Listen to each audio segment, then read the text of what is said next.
Like, it shouldn't be as it realistically shouldn't be as good as that. I think I that's guess. something that's quite telling. Well, I mean, WWE always does good with their presentation and their video packages. Mm, that is true. That is true. But if you're the industry standard, shouldn't you be good at in-ring wrestling and promos also? You are supposed to be. You are certainly supposed to be. If not, then questions are certainly going to be asked.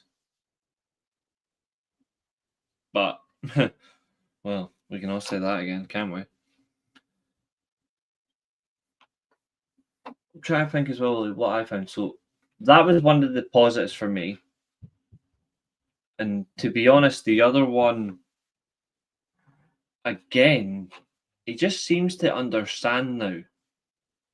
I don't know what it is. He seems to understand. The other one for me seems to be Kevin Owens. I don't know how, but he seems to be understanding a bit better.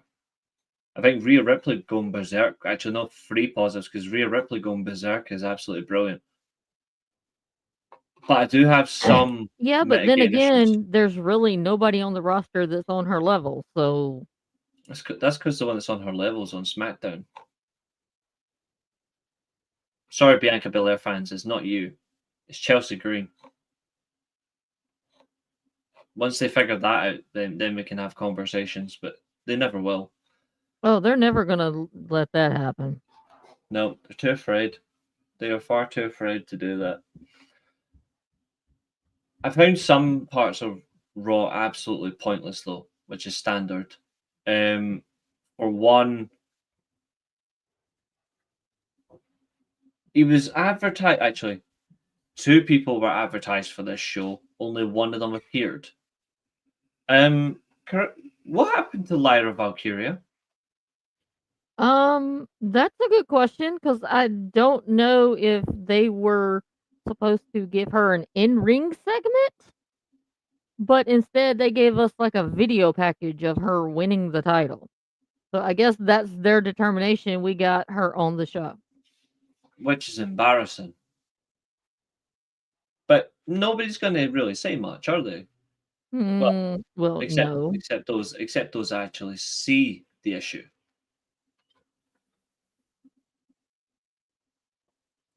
But it is quite telling that people are going to point score people's title reigns very short on. But this is actually quite a negative when you can't even have her on the show. And she just won the title that you need to establish some legacy to. Yeah, and the only one that seems to be being established is the opposite side, the IC, sorry, the US title. It seems to be the only one.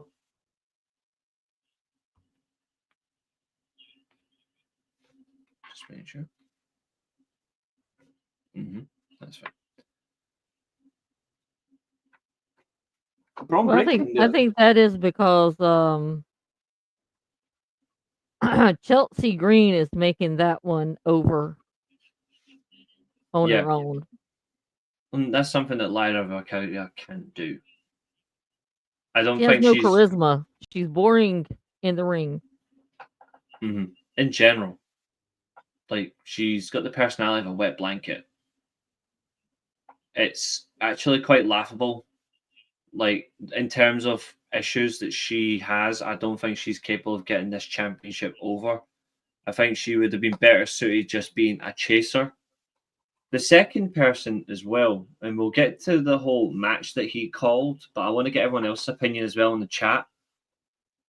I don't understand the reason for GBL on commentary when he actually did nothing. The guy's been around promotion to promotion, country to country, and he is hitting people with clotheslines left, right, and center. But WWE, he's sitting on comms. Like, I don't understand that at all. Was there anything that came out after Raw that I might have missed why he was just sitting there on his arse talking? Not that I can remember. 'Cause I don't understand The it. only thing I can think of is they wanted to continue with JBL since he showed up at TNA and just try to feed it into WWE. Mhm.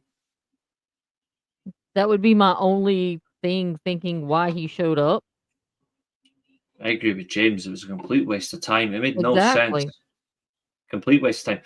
Raw did start quite fiery though, although we do need to ask these questions as well, but that's the whole point.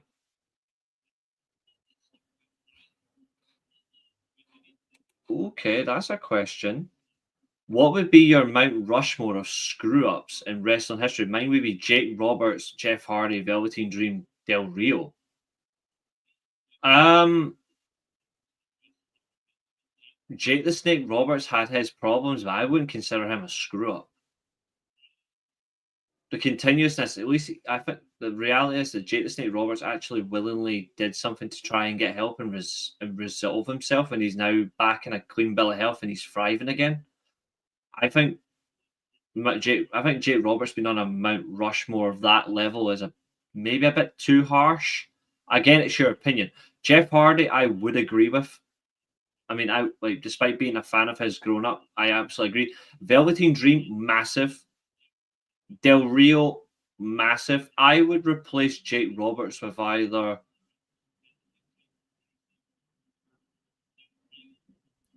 I would replace Jake Roberts more so with someone else that's actually fit and more fitting of the term screw up. So I would say either Marty Scurll or I would say Michael Elgin or I would honestly say Jimmy Snuka.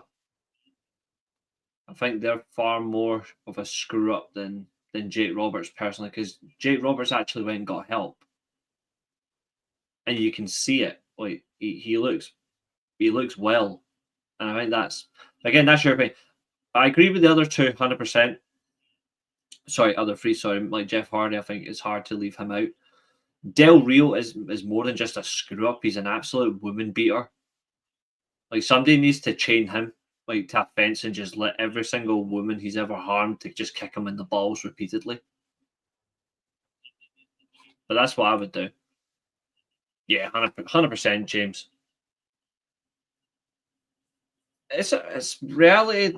Reality beats to your own drum, and your own drum beats to your own reality until you're void of it.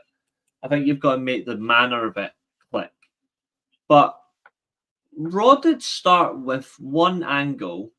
It has followed up from last week. I will say some continuity, folks. Yay, praise for continuity. Um, you've got a woman who cannot even seem to get a normal rematch clause to get her title back. And she's forced to compete in a fatal four way where she was made to work differently and she was gassed after 45 seconds because it's harmful to a giant or a big woman. And instead, Nia Jax is now on Raw attacking Rhea Ripley. Um, I don't care if there's a January transfer window going on in WWE. Can you at least allow Nia Jax to actually get her rematch first by Tiffany and let Tiffany, I don't know what's the word, that's it, get her kicked off SmackDown? Instead of just going, she lost the title, let's just move her.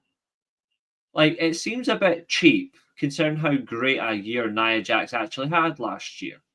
And that's coming from someone who isn't a fan, particularly a more of a recognized fan.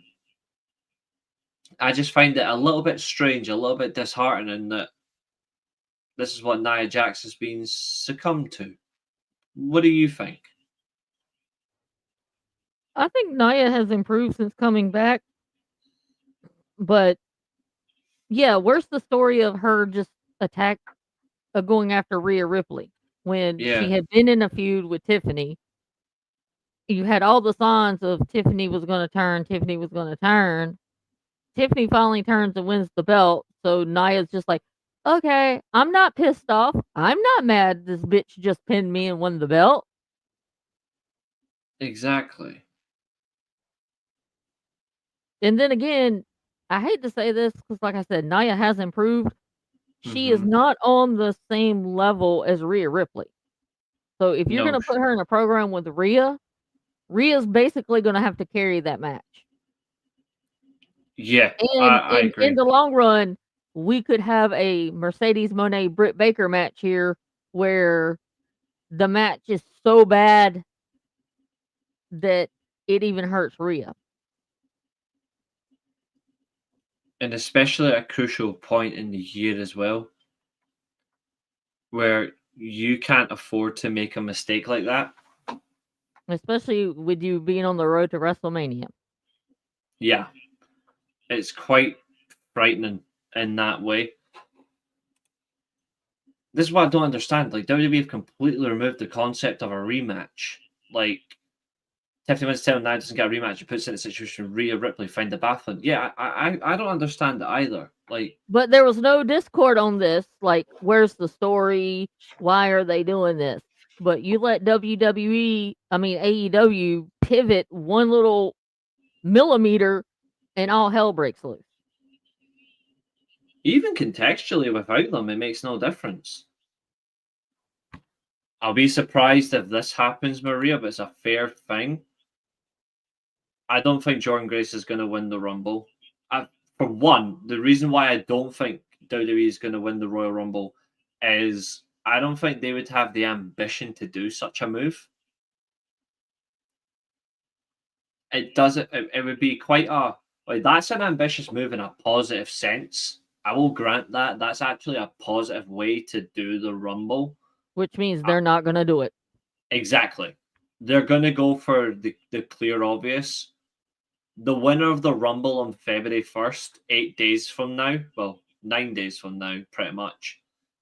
The winner of the Royal Rumble is going to be Charlotte Flair. And she's either going to do it from very early in the match, like her dad did, number 3, or Charlotte Flair is going to win the Royal Rumble from number 30. Yeah, She's I'm guessing it's either gonna be Charlotte or Becky if Becky has decided to come back. the only way Becky wins the Rumble, she politics heads to Charlotte. Because there's no way Charlotte's going to let that happen. It'd be interesting to see it. I don't think either or should win the Rumble, but I think if you're going to be smart, you go for Charlotte over Becky, but that's the reality of it. The reason why I put Jake on there is because he could have been so much more. He should have main evented Mania, but instead he was doing Heroes of Wrestling. The reason why he didn't main event WrestleMania is because of Vince. Mm-hmm. Even though Vince actually liked Jake, he just didn't choose him. Instead, he preferred the option of going for the larger than life. But what's weird is he chose larger than life, but he chose Sergeant Slaughter of all people to win the championship over Ultimate Warrior when it should have been Macho Man Randy Savage. In my opinion, WrestleMania 7, the main event should have been Macho Man versus Ultimate Warrior, instead of it just being the retirement match, which didn't even last a year. Because they know that WWE is better with Macho Man at the time than they is with Hulk Hogan and Warrior. Reality of entertainment. But I don't know. It's Jake was great up until Jake's last good year of wrestling was probably 1994, 1995, 1996 when he helped Steve Austin win the King of the Ring. He was finished. His movement was gone. But that guy's got a greater legacy in wrestling than anyone ever could imagine. His whole entire promo work and his character work is better than pretty much anybody I've ever seen. Like he just gets it. It's And like that's that's so another thing I don't understand. Like, I know we're discussing WWE, but go on. AEW has Jake Roberts in their system. Why is Jake not giving promo classes to these younger talents? I don't know because when I look at it, he's clearly doing it to the likes of Murder Hawk because he's doing the exact same promo that Jake did in his prime. That slow, calmer tone, slightly deeper voice, and it doesn't hurt him at all. But there's some really good young guys that would massively benefit, and it begs the question: are they asking him for help? And if they're not, you're a fool. Well, that's true. That goes back to the discussion we had, I don't know, a week or two ago when I was on the Uh, show about last week, the yeah. yeah, the younger guys just feel like they're all that and don't need assistance from the vets. I mean, I don't care how old you are, you always gonna need some help, or you can take advice from someone that's been there, done that. Oh yeah, massively. My TV is bloody full of stupid things, so I'd missed like 50 minutes of the game. That's awkward. I do have I do have the obvious question. I suppose maybe the obvious answer appears, but is it just a constant effort from talent to try and prove that they don't need the veterans? But I would always say that you don't always need to be a veteran roster or rely heavy on them, but at least ask for their advice. What harm can it do you? It's not like they're going to tell you you're not good enough. They might say in some ways you might be weak in some areas and you're strong in others, but they're not going to tell you to your face that you're terrible. Not unless you really piss them off and disrespect them. Or But you're if just really, really, really terrible. Yeah, I think they'll ease them off gently, to be honest. I think they'll just say, like, maybe you're just not cut for this. Mhm. But that's the reality. What do you think of Heroes of Wrestling? Do you think it hinders its legacy? I never really pay attention to Heroes of Wrestling, if you're honest. I don't really pay attention to it. I've got not that it's terrible, none. I got better things to do. It's one of the things that never gets near my screen. Same with reality wrestling. I don't watch that because Booker T runs it. No harm in asking. Exactly, James. Exactly. And speaking of not asking for advice, Jey Uso, fella, you need to ask for advice. And the advice.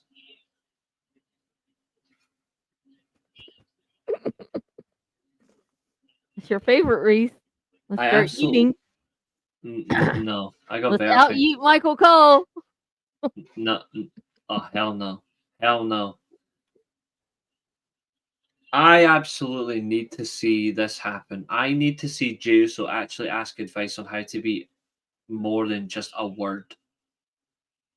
Because people are all up in arms about Seth Rollins, that Seth Rollins is just a song. But in reality, let's be real, whether you love him or hate him or you just don't particularly like him, he is actually more than a song. The guy can work, but the song has done a lot for him. All right, Rich, I actually have got on TV. I do have it on TV. I still had to do this because my PC wanted to be an absolute ball bag yesterday, so I still have to do the double stream, even though it was meant to be a single. I went at double because I've got another show to do. But it needs to be done. So you're talking a good couple hours of this. Also, speaking of which, someone tell Matthew to get his ass over here. Catherine, you know the score. You messaged him. He'll listen to you. But I'm please like, do like, share. Please do I'm like, share, his and wrestling subscribe, ladies wife, and gentlemen. evidently. Everyone Ain't gets gonna tell his paid. real wife that. I know he said he had to work. Everyone gets paid to be a gimmick these days. Well, there you go. Yeah, my gimmick is honest and painful. But yeah, this promo. It, the only good thing about this promo, which is actually quite funny. Thanks, Rich. The only good thing about this promo, and it is the genuine truth.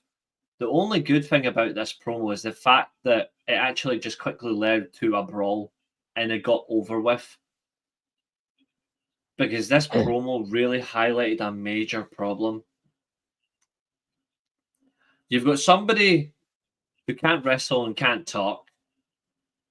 You've got someone that can't wrestle but can't talk. And you've got dumbass fans who are sitting there calling this the greatest thing since sliced bread.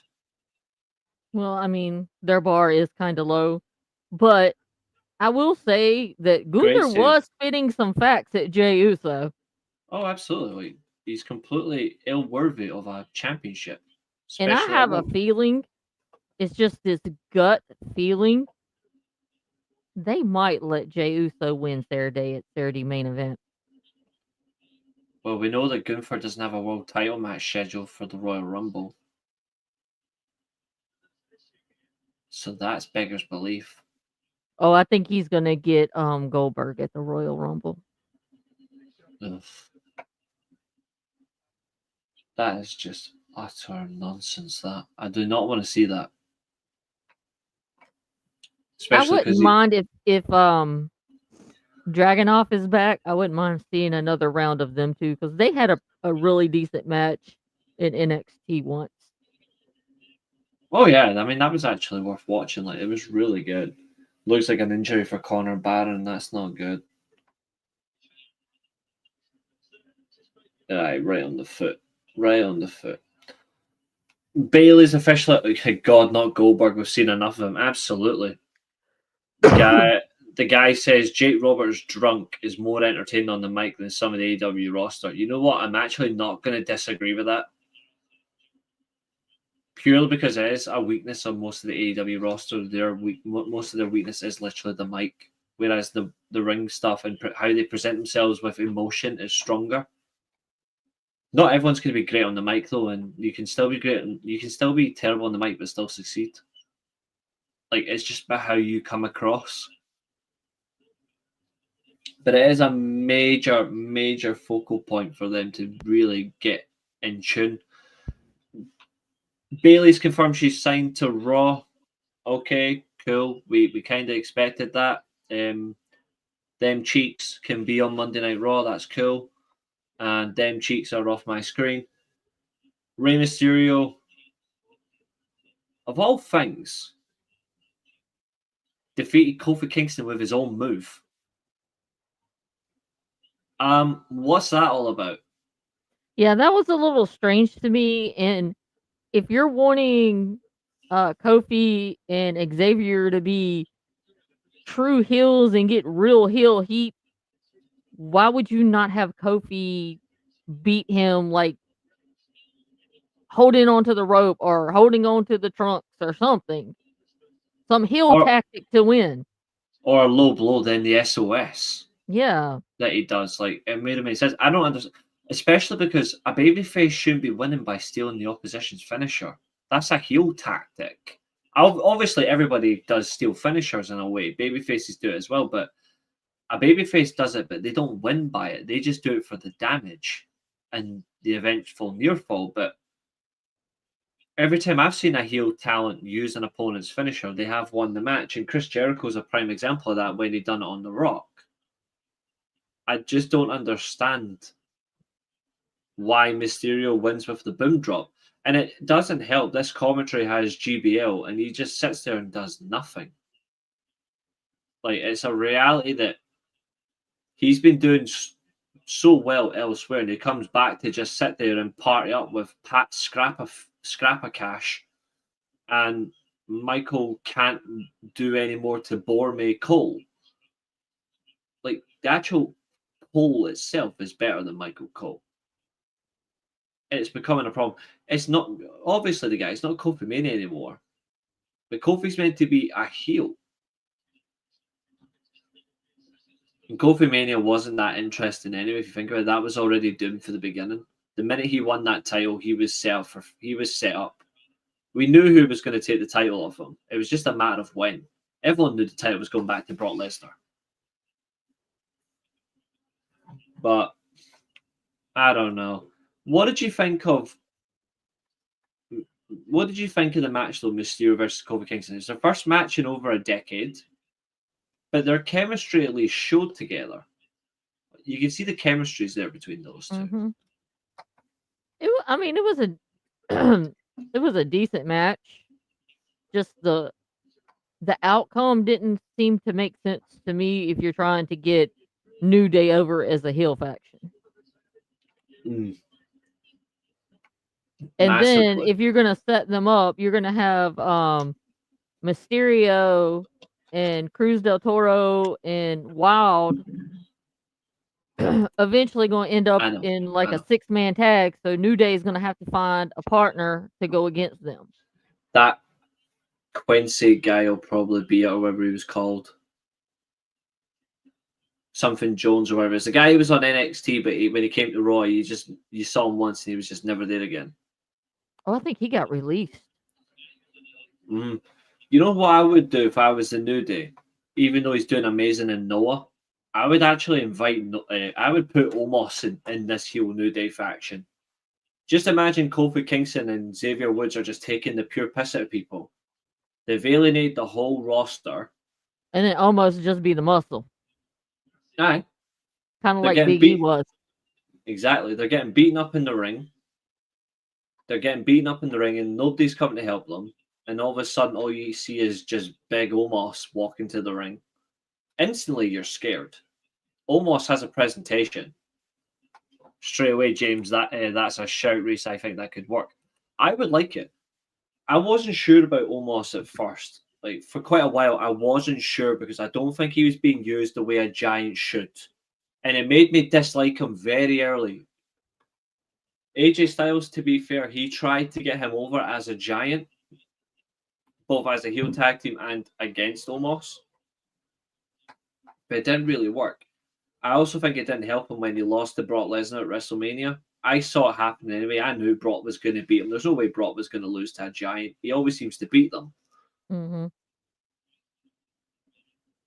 But they really took it away from Omos, and now he's went to Japan to reinvent himself. He looks happy. He looks healthy. He looks focused. The last ride powerbomb he does, I think either Taker gave him permission to use that, or almost just went, fuck this, I'm using it. I hope it's the former, because if he'd went to Taker for advice, Taker went, you know what, use the last ride powerbomb. You're a big man. You're going to scare the shit out of people when they're in the air. And when you throw them on the mat, it looks like they've been killed. Mm-hmm. It just looks perfect for him. I just want And him to see, use there it. again, with Omos being a big man, Taker, Kane, those are the people he needs to be getting advice from on how a Mm-hmm. big man should perform in a ring. Exactly. Or even ask Mark Henry, Mm-hmm. who was a bigger man, but he was probably the slowest of them all. I would say he's probably the slowest big man they ever had, even when he was lightweight. But that's just the reality of it. We got a strange partnership, though. It does link in, to be fair, with the whole Penta thing. But Chad Gable has now teamed up with Dominic Mysterio to get rid purely to get rid of the luchadors because they want to win championships. Are you for that or against it? See, to be honest, I don't even know where this is going. Like, this just seemed out of left field. Chad Gable just shows up asking Dom for advice on how to get rid of luchadors. Maybe he's afraid that the luchadors is his biggest threat to win the championship. Okay, let's have a serious talk here. This is WWE. Do you really think they're going to put a major title on a luchador? Yeah, they have. They have, but do you think under Triple H, if he has his way, unless he gets backlash, do you really think he's going to do that? Yeah. Unless it's Rey Mysterio? Yeah.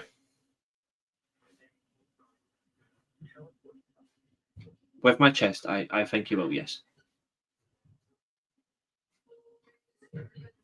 And I believe it'll be Penta.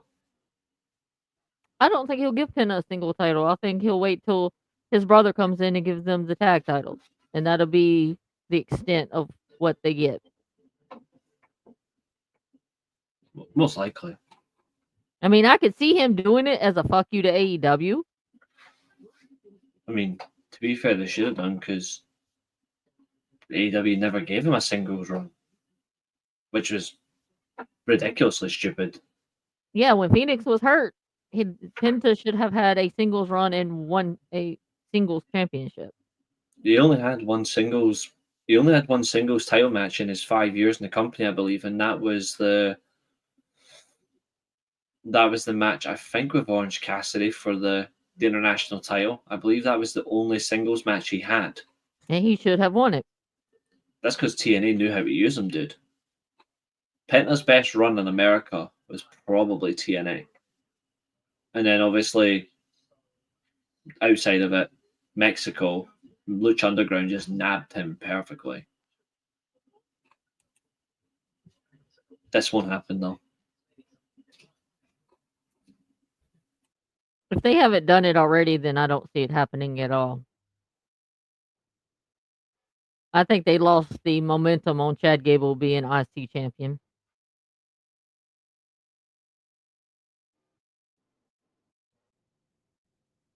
And it's not that Chad Gable isn't good in the ring, because he is. Unfortunately, I think they're gonna do a program between Sheamus and Braun, because that's the one title Sheamus has not won in WWE, is the IC title.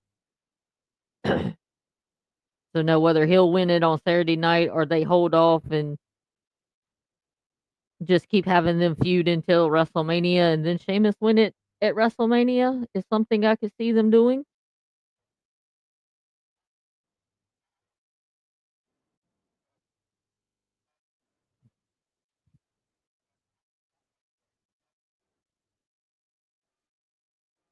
And Reese just up and left us.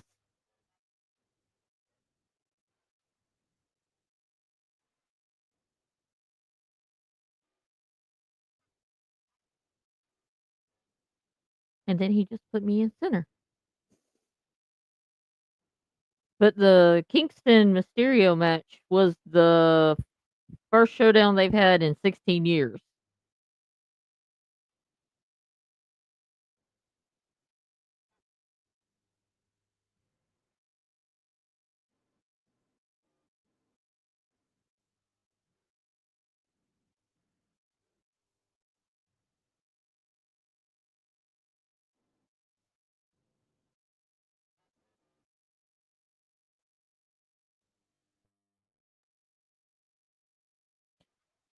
Then we get the Sami Zayn promo, which I don't even know why he's on my screen. He just needs to go. Nobody knows what they're doing with Sami Zayn.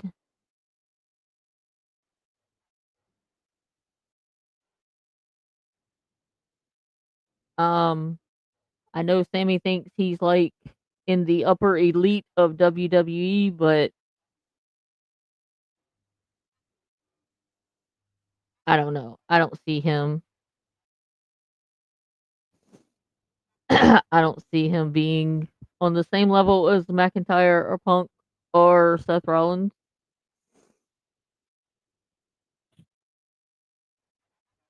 James said, "Really didn't understand the finish of the Mysterio Kingston match." Yeah, we discussed that.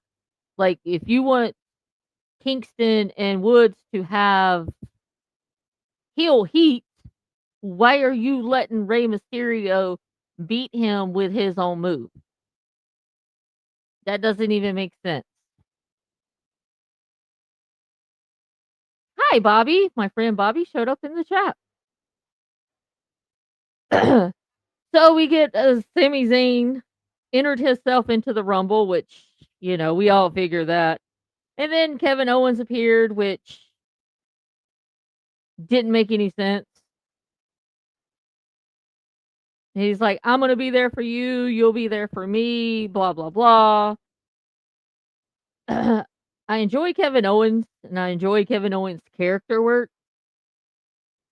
And Kevin Owens and Drew McIntyre are the only two that really see where this Roman Reigns stuff is going.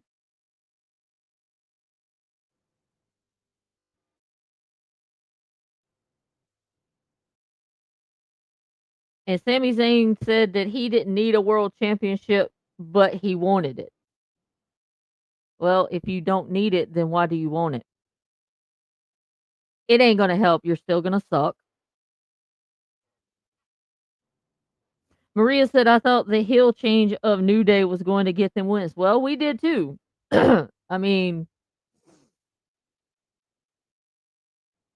um, your heels should win, and they should win using heel tactics by cheating.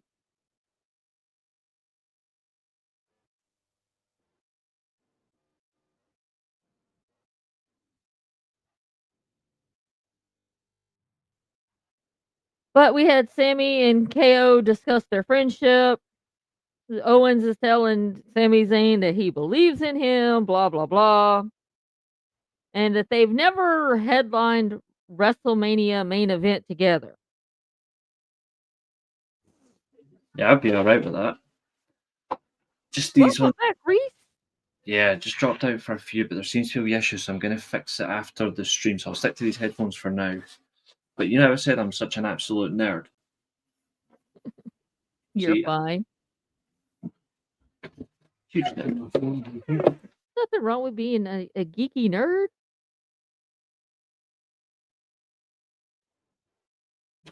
Oh yeah, nothing better than that. I thought the heel change of New Day was going to get them wins. You know what's funny? So did I. That's That's what actually I great. said. I was going to say hello. I'm assuming Bobby's somebody you know. Welcome, Yeah, Bobby. he's a friend of mine. Nice seeing you, Bobby. Hope you're doing well. Bobby is a big Tony Storm fan. So when I was at WrestleCade, I got her to do a video for Bobby and send it to him. Oh, that's cute. I honestly can't see what's the way forward for Sami Zayn after all that Bloodline story. What is that there actually for him? I'll tell you what's there for him. It's called losing to Kevin Owens at WrestleMania non-title. Spoiler. Even though I believe Kevin Are they Owens should team up win. again? Who knows? Even though I do believe that Kevin Owens should win the title at the Royal Rumble. Do you like Kevin Owens more as a heel or more as a face? Oh, definitely as a heel. Like, as a heel, he understands. As a babyface, he tries. It just doesn't feel natural. That's how I feel. Yeah, that's what I think. You know what I mean? Like, it works one way. It doesn't work any other way. I need to put these actually not in order. That's shocking. But then what are you going to do with Sami Zayn if you have him fight Owens at WrestleMania? He's going to be in the same position that he's been in forever. I'll make him lose. He's basically a mid-card guy thinking he's an elite star. See, Kevin Owens, I do firmly believe is an elite star. I do too. I'm talking about Sami Zayn. Sami Zayn definitely isn't.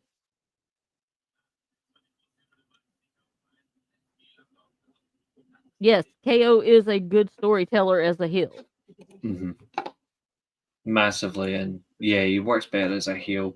I think the problem. I'll tell you one thing as well that I liked. I like the fact that he rolled up to Raw in Bret Hart gear as a heel. That he's going for 97 Bret Hart. You can tell. He's in that straight facts. He's in that straight facts. Don't care if you love me or hate me. Bret Hart heel mode.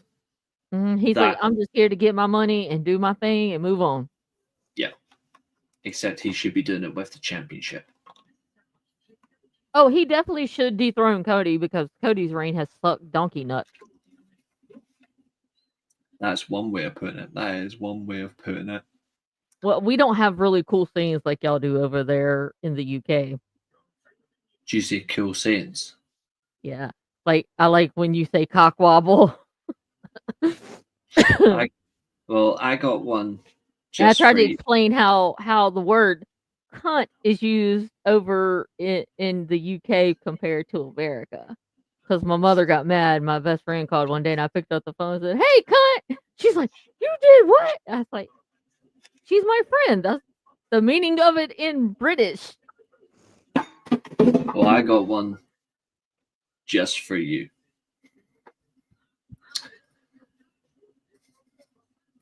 Cody Rhodes is an elite ball bag.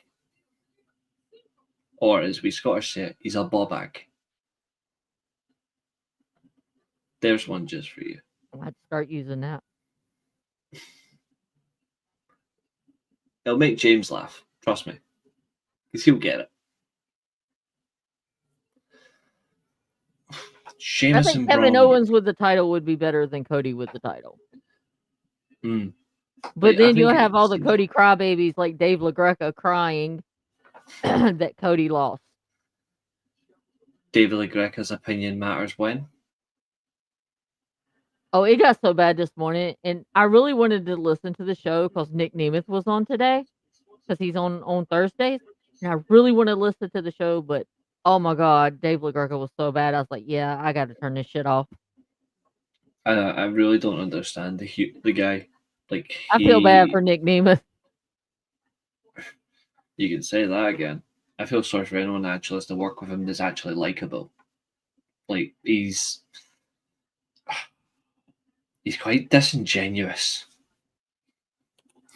Well, he did say something. Now, he did say something that got me thinking.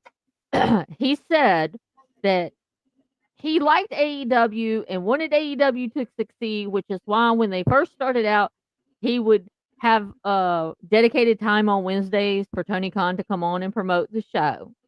He said, but then we started criticizing AEW and they didn't want to have anything to do with us. When we were criticizing WWE, they didn't want to have anything to do with us. And now that we're praising WWE, they want to have everything to do with us.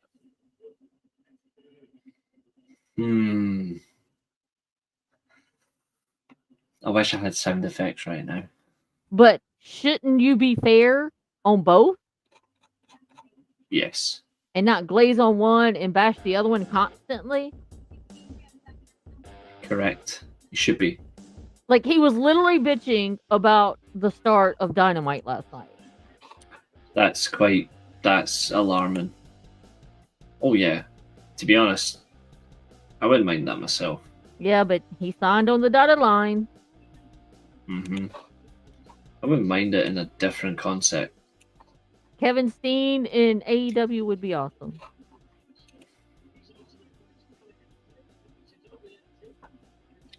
I agree.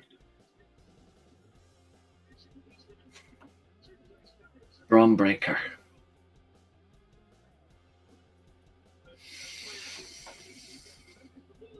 Could you imagine Scott Steiner in AEW if AEW had existed back then?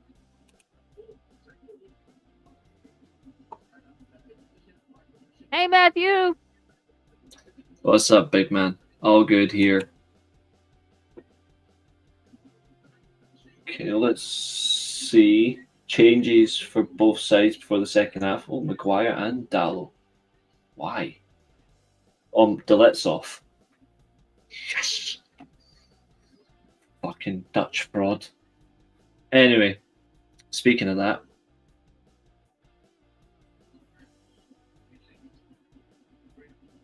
I agree about the whole Scott Steiner thing, but here's my big thing. What the heck is going on with Braun Breaker? Like, that's 3 shows in a row. That's 3 shows in a row where he's had the bare minimum to do. It's actually starting to really anger me. Because I don't know what they're playing at.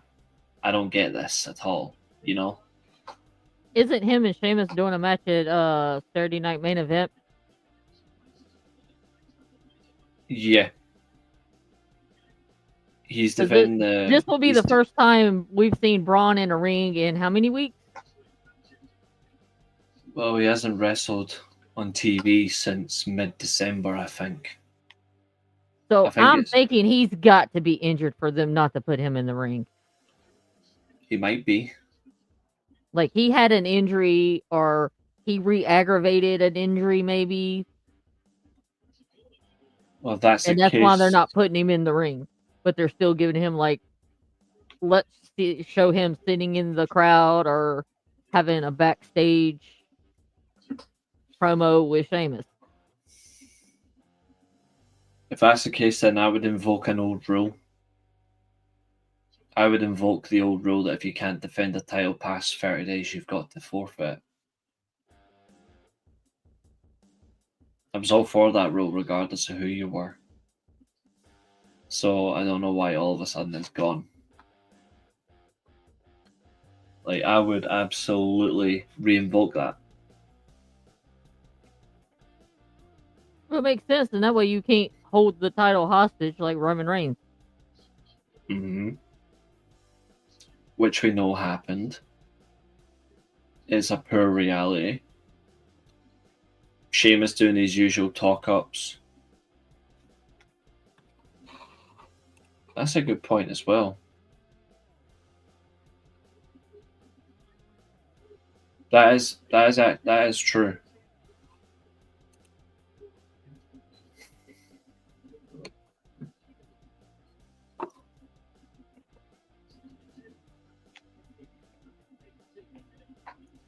We know how Catherine feels about Thunder Rosa. You mean Cunta Rosa. And Bobby was the one that come up with the name Cunta Rosa. More like Straight Top Rosa. Hallelujah, Braun Breaker was in the crowd again, but what's going on? If it's a slight injury, then that's fair enough, but at least put him in a promo. Exactly. And then even if he does have an injury, WWE has not come out and said it. So they're trying to hide it and just use him, showing him in the crowd or giving him the little backstage segment with Sheamus to set up a match in 5 days. And let's be real. Do any of you guys actually care about the IC title match at Saturday Night's main event? No, because they don't really have any story behind it, except it's the one title that has eluded Sheamus throughout his WWE career. And he doesn't deserve it. Like, he doesn't need to be IC champion as well. It's a blazing obsession, and it's actually becoming embarrassing. Either way, Logan Paul got his happy hype video. Skip. When is he coming back? Royal Rumble. He'll be in the Rumble. Not that it makes much of a difference anyway, but yeah.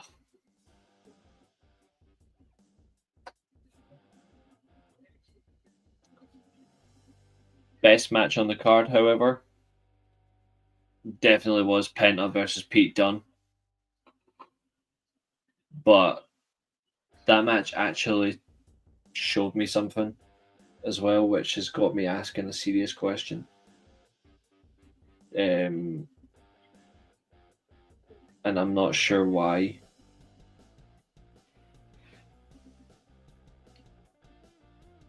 But I'm going to ask everyone in the live chat this question, including you, Catherine, and I want you to see if you can guess what I'm thinking that I saw that went wrong with this match. There was something particular about Penta in this match that has me worried. And I'll see if anyone can guess it.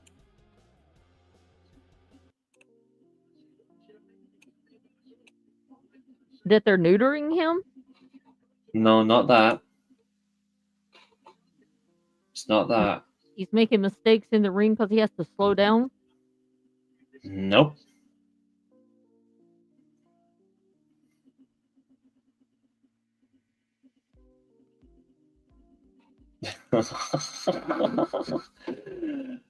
That would be funny.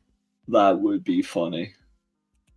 How long was Santino in the Rumble? 1 second. Yeah, I was going to say it was like less than a second. Yeah, it was in, out. I wasn't ready. I always enjoyed him because he was like the comedy. Like, I like him in TNA. It's a good laugh. What is his character on TNA? He's the director of operations. Yes. He's the on-screen authority. I'll take Cartman from South Park with your authority. I just nailed Santino's voice really well. That was an excellent save. Ooh, that was excellent. Yeah. So what my issue was with this match, and it happened last week as well against Gable. It's not the movement. It's not the timing. It's not any sense of he's being toned down. It's the fact that in back-to-back matches, and I'm a big Penta fan. That's what makes it hard to say this. Man United have just scored from a corner. Boo. It actually hit off the goalkeeper and went in. Holy shit! What a goal! Y'all cheating again. No, that was a fair goal. That was weird.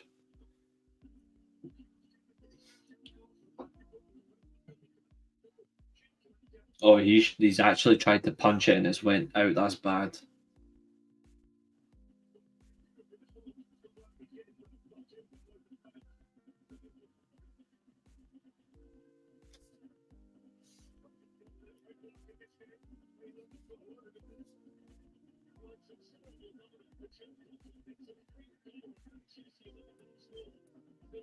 You think they're going to do Logan Paul versus Bad Bunny?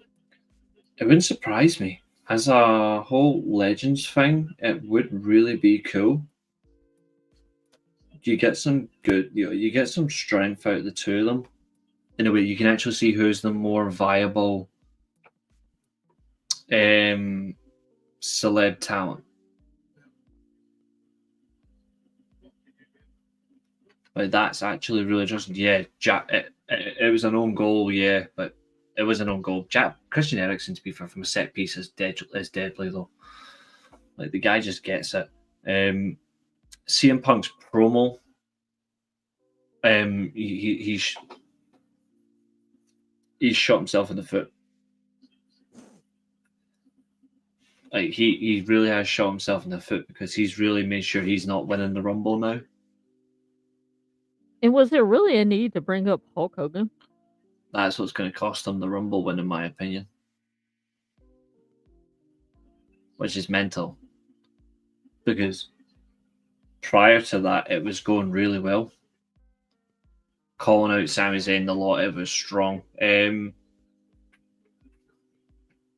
But I actually saw and heard a promo that was actually better than Punk's on Raw.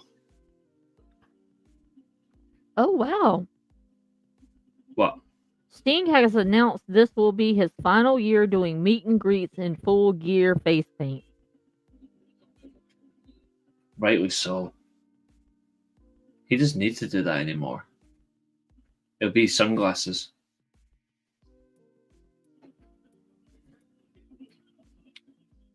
This might come across differently, but for me, the one promo that completely ruined, well, not ruined, but the one promo that was actually better than Punk's throughout and actually highlight throughout, I actually thought Karrion Kross's promo was better. It had more relevance, and I think the delivery was a whole lot more effective. And I like that he's calling out the hypocrites. Like, immediately, number one being Sami Zayn, who then coincidentally appears next, talks about the Rumble. So are they going to give Sami Zayn a program with Karrion Kross eventually?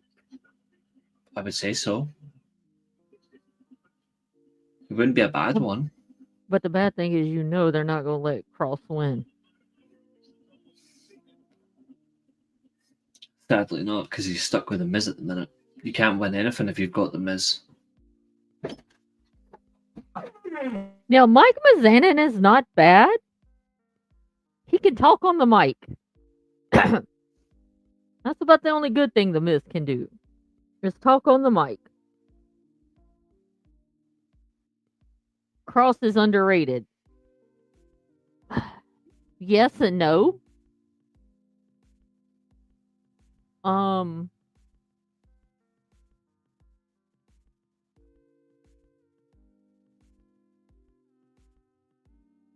I see with Cross, he has potential. I just don't know if the gimmick is right, maybe. James said, after watching Punk's promo, it made me think Cena is going to win it now. Well, everybody's been saying that they think Cena's going to win since he announced that he was going to be in the Rumble.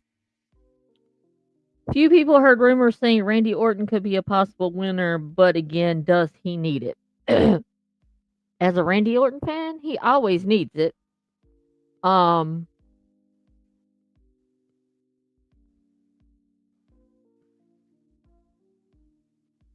Would I like to see Randy get the world title again and possibly break Cena's record? Yes.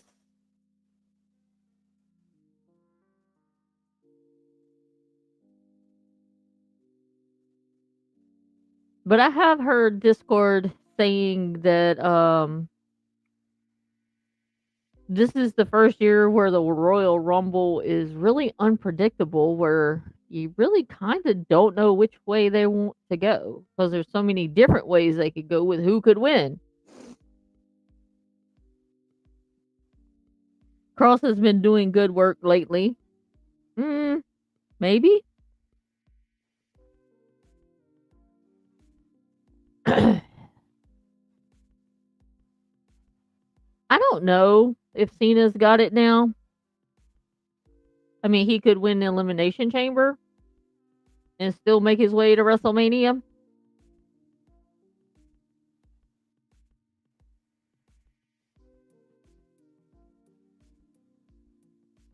But I think my favorites going into the Rumble right now, based on what I'm seeing on TV, is probably Cena and maybe Punk. But I don't know after him dropping Hulk Hogan if they would want to go with him. But he is due his WrestleMania moment, I believe.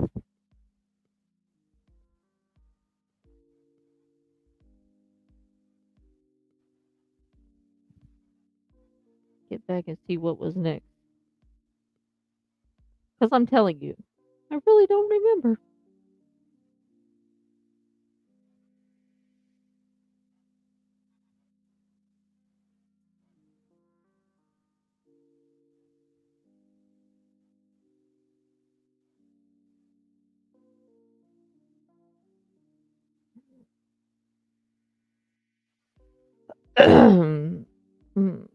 Let me see.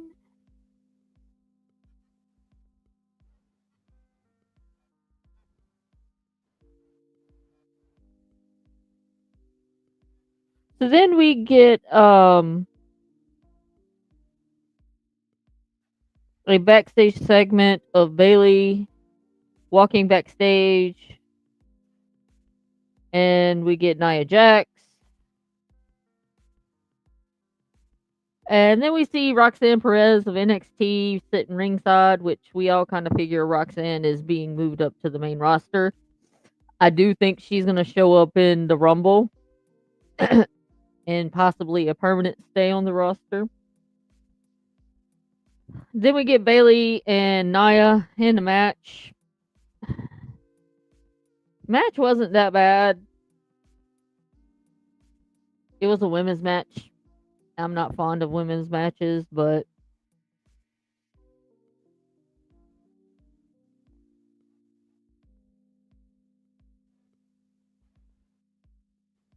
I was kind of shocked that they let Nia win. So are we just gonna have Bailey and Nia feud until WrestleMania and then set them up for a match? And then we get Rhea coming out because she's pissed that Nia had jumped her earlier, which again, as we said, made no sense. There was no storyline to that part. Nia just comes to Raw, decides she wants to take out Rhea since she lost her championship to Tiffany, that she could beat Rhea and take Rhea's championship.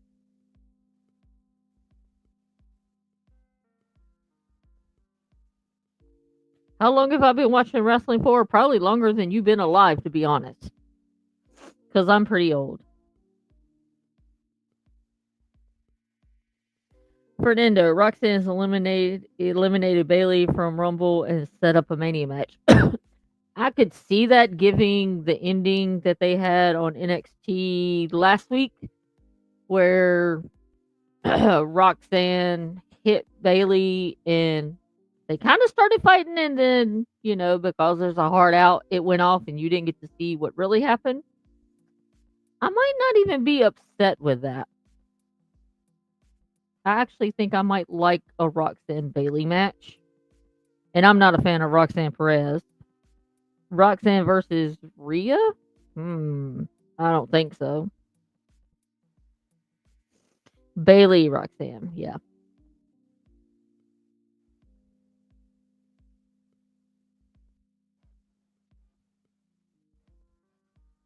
Or I could see this being a triple threat with Nia, Bailey, and Rhea. We could have that.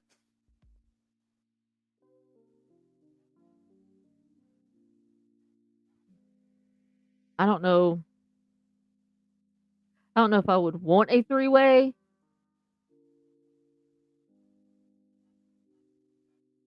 But I could see a three-way and then maybe Bailey getting ready to win and Roxanne costing her the win if they do it. But I don't think Roxanne is ready to battle Rhea Ripley.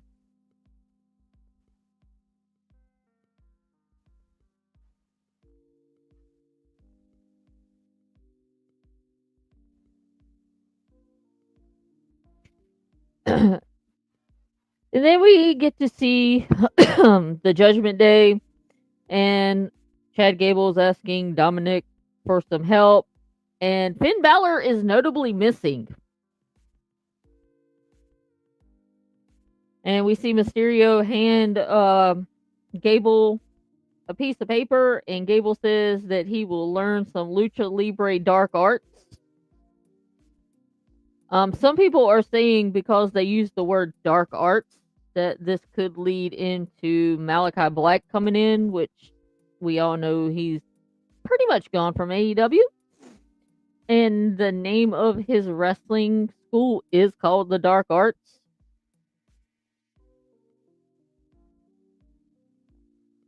And then we get Liv Morgan joking about Baylor, who hasn't been winning a lot lately. And JD McDonough says that Balor is laid up, and that Dominic could take Balor's place with JD to try to win the tag titles back.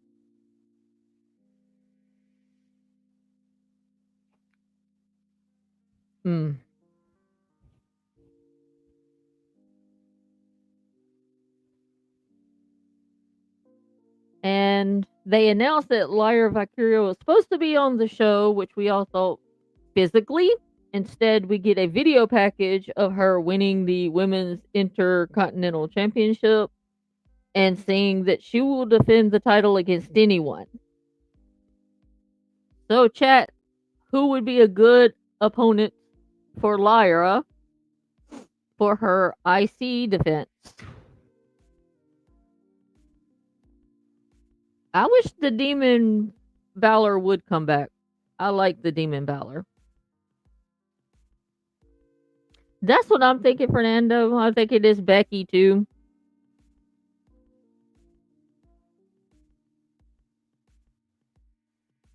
But would they let Becky pin her this early since she just won it?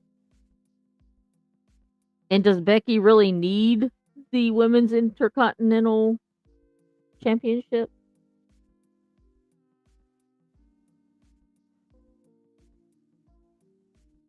I don't think Becky is a mid-carder.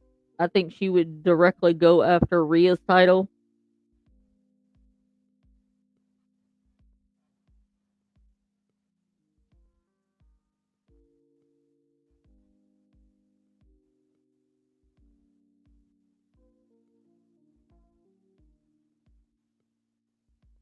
Then they show a video package of the head football coach for Notre Dame, Marcus Freeman, who talks about being a huge wrestling fan.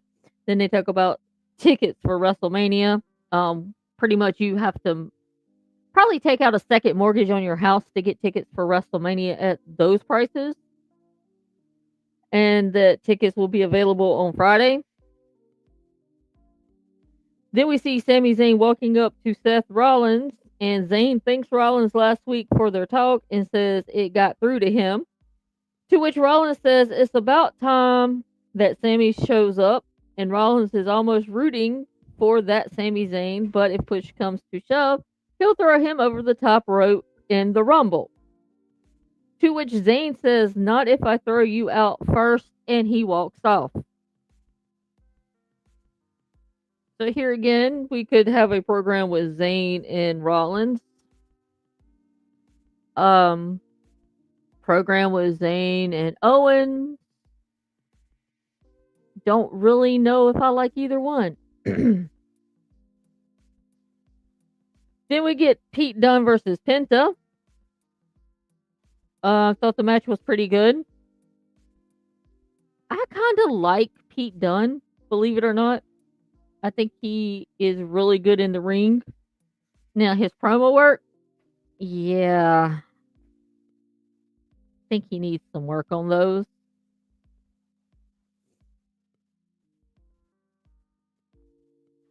We see Penta get the win, which is very smart. So Penta's just come in. He's already got 2 wins. I could see you building him up to establish credit and eventually going after a mid-card title. Don't see him going after the World Heavyweight Championship. Too soon for another KO versus Sammy. Well, this is the rinse and repeat WWE, who can't really come up with anything new creatively. And then after the promo that Sammy and Kevin had earlier in the show, I mean, I could see Sammy wanting to be a good friend and costing KO, and then KO getting pissed and going after Sammy.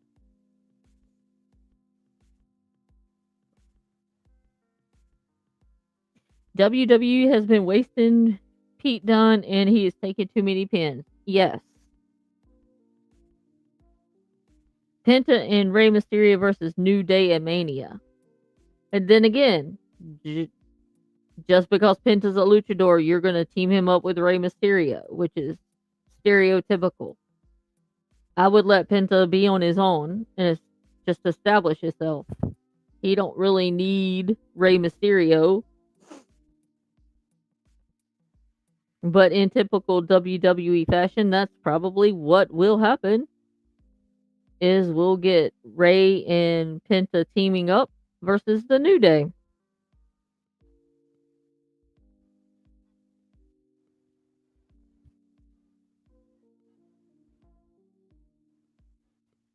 Then we get a video of everybody's favorite influence, Logan Paul.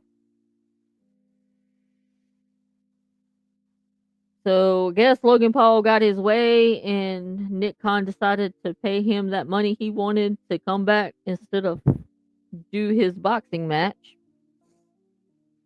And it says Logan Paul will be on Raw next Monday. Yay. I'm sure we're all excited to see that. I know, I just can't wait.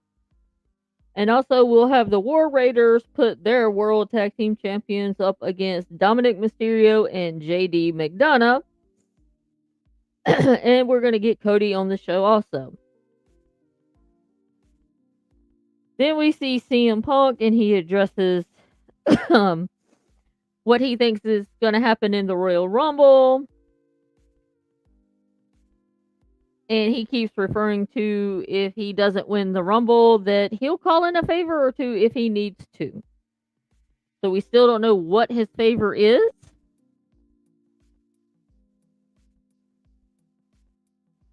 Or when he's going to use it. And what that favor will do to benefit Punk himself. Fernando, I don't care for either Logan or Bad Bunny, but I think they are facing each other in Mania. Yeah, we discussed that a little bit earlier. It's an interesting idea and probably not a bad idea since both of them are not actual what you call WWE wrestlers, but both are very athletic and both do have good ring performances. Because I enjoyed the match with Bad Bunny versus not Damian Priest when they were in Puerto Rico. So I could see Bad Bunny and Logan Paul. And I can tell you the only thing I remember about Logan Paul in a WWE ring is the match with Ricochet where they both flew off the rope and they were mid-air with each other. You said the favor is Heyman helps Punk win the world championship. I don't know. I could see Heyman backstabbing Punk because I wouldn't trust Heyman. I wouldn't trust Heyman at all if I was Punk, if I was Roman, if I was anybody.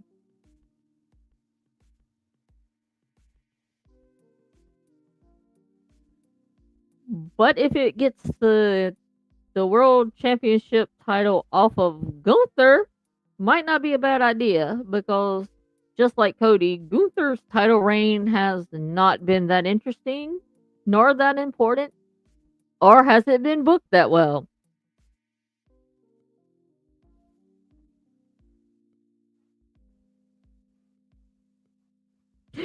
Reese is still having trouble with his headphones, and he says, I think it's Sammy versus KO again. Yeah, I think that's where they're going. Like I said, Triple H is not the booker everybody thinks he is. He's just rehashing storylines that we've already seen.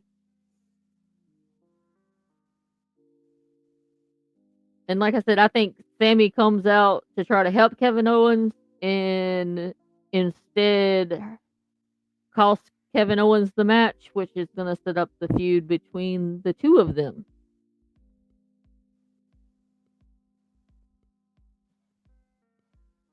But what does the chat think of the promo that CM Punk gave us? Even mentioning Hulk Hogan.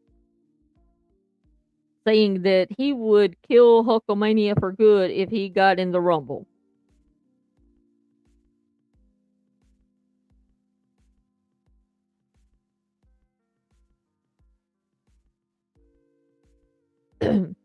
Then we see Drew getting ready for his match against Seth Rollins. And they announced that the Elimination Chamber will be in Toronto on March 1st.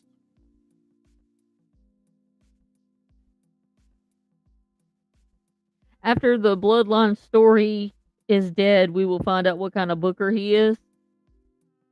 The Bloodline storyline should have ended almost 2 years ago. They just keep adding to it because they have nothing else. James says Gunther's title reign has been done poorly booking wise. I agree. I am sick of hearing about Hogan. Wish people would stop bringing him up. Yeah. But this also has to go back. You have to distinguish between Hulk Hogan, the wrestler entertainer, and Hulk Hogan, the human being. Because, like it or not, Hulk Hogan did kind of help put wrestling on the map. Without Hulk Hogan, where would wrestling be? Really?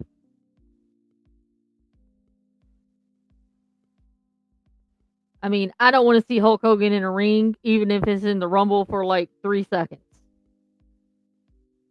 I don't need to see him on Saturday night's main event. You would think after they trotted him out in Los Angeles at the Netflix debut and he got the boos, that they would be like, yeah, we'll just keep you on that Legends deal.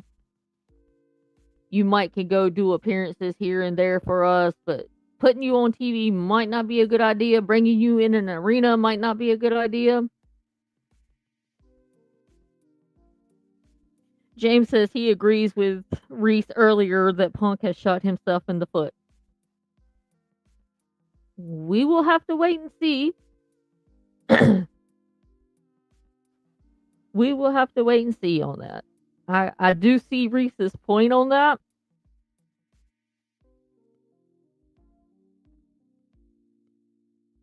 I would be shocked.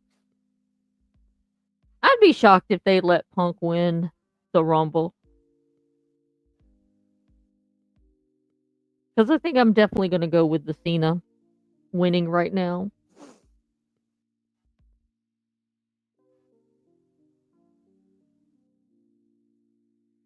We get a replay of last month on Raw where the Pure Fusion Collective, or the most boring women in wrestling, attacked Kairi Sane and damaged her hand. And then we get a match with Shayna Baszler and Zoe Stark versus Damage Control, which is Dakota Kai and Io Sky.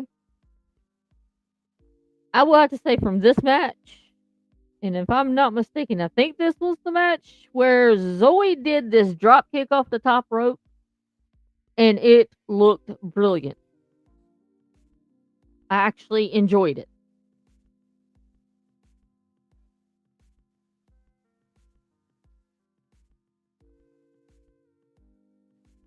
You said he trashed Hogan. Why would Punk get punished for that? Because it's CM Punk. And Triple H is a petty motherfucker.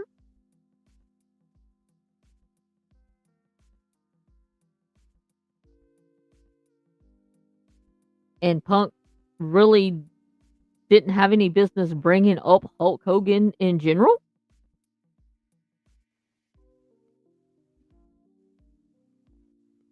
I mean, that really did nothing for your promo by bringing up Hulk Hogan, in my opinion. And again, it's my opinion, and opinions are like buttholes. Everybody's got one.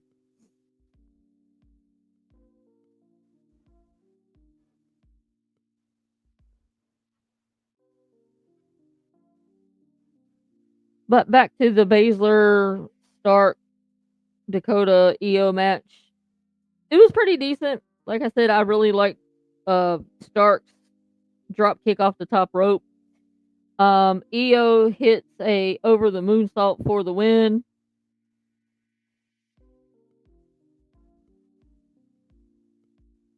I don't really know where they're going with this story wise. I mean, are we just going to keep having them feud back and forth?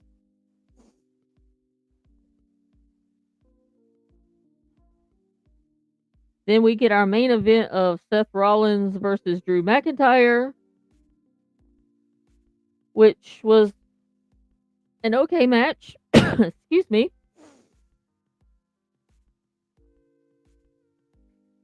They exchanged some stiff chops before McIntyre hits a side headlock.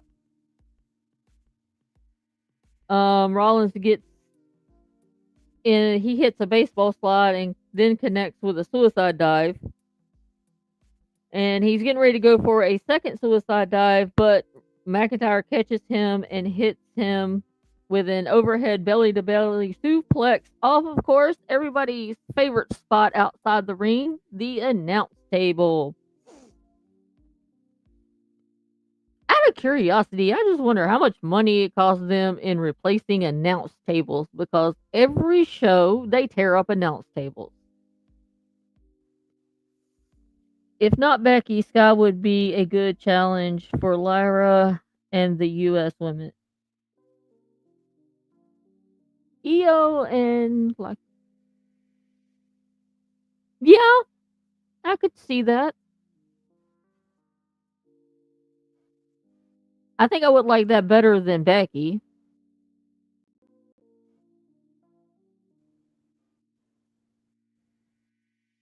And at least At least EO can go in the ring, unlike Becky. I'm not a fan of Becky Lynch.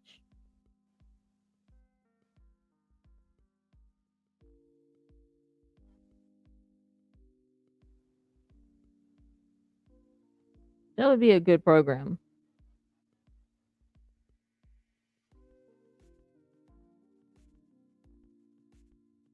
Then we see Rollins sends McIntyre shoulder first into the ring post.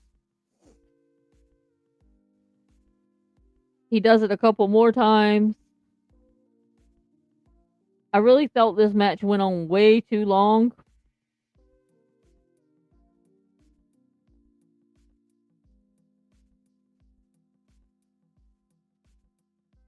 There was a few times in there where it looked like McIntyre was going to win.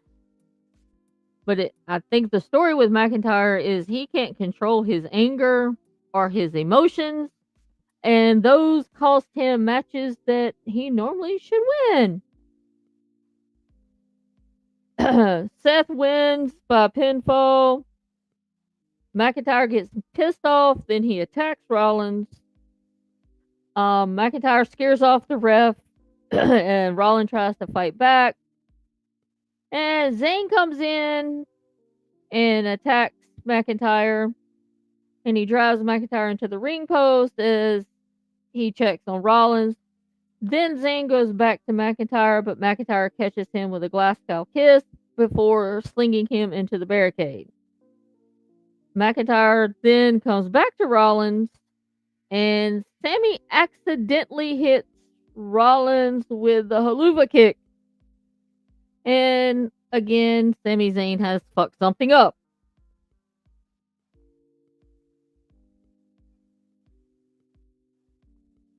I don't know if it's me, but I'm kind of getting bored of seeing Seth Rollins and Drew McIntyre have a match like every other week.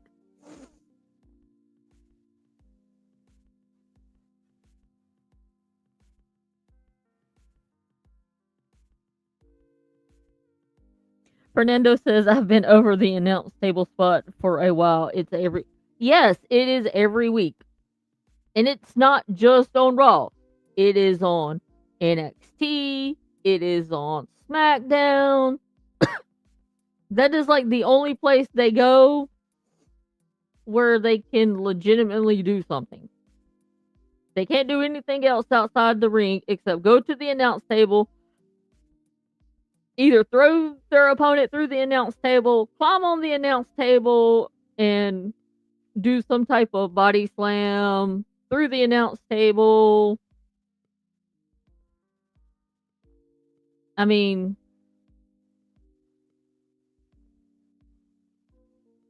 once in a while it's fine, but it's usually, like you said, every week. And then how many times do you have people bouncing their heads off the announce table? 2 or 3 matches, we have people bouncing their heads off the announce table because that's the only spot they know how to do. Fernando says Seth, KO, and Drew are going to start a faction and kill the OG bloodline for good. Huh. That's an interesting thought.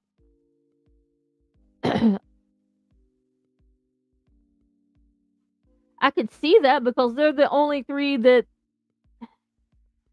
really feel that Roman is playing everybody. He won his necklace back, and he hasn't changed. He's still the dickhead that he was before. But if you have Kevin and Drew and Seth take down the OG bloodline, again, giving WWE's history, creatively, what are they going to do? The only creative they have is this bloodline story. And there's talks of Zilla coming in. There's talks of other Samoans coming in to fill out the bloodline.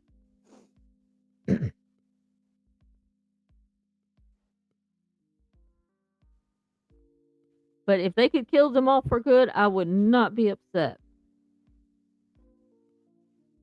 But if they do that, then it's probably going to take them a year or more to get to that point because they have to drag it out for a year or 2 or 3 or 4.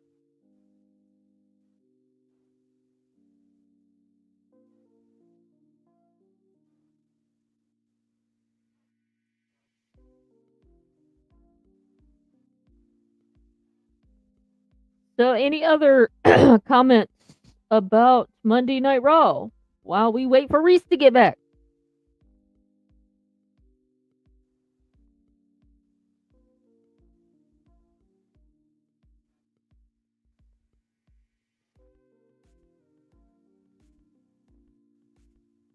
Now he's gonna make me have to pull up.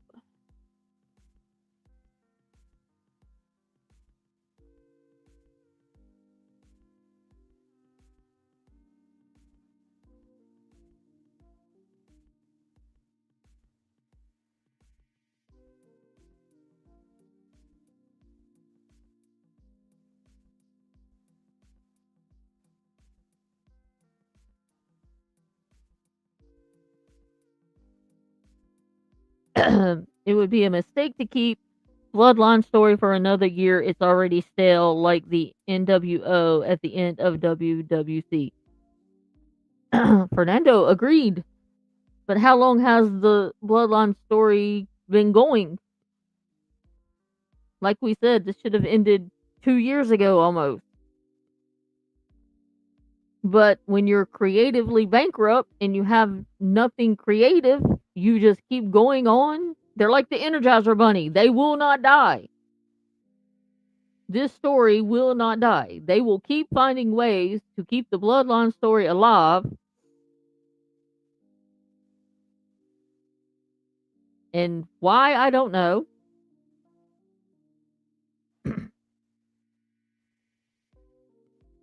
But I agree. It's getting stale, but until the fans stop supporting it, they'll keep doing it.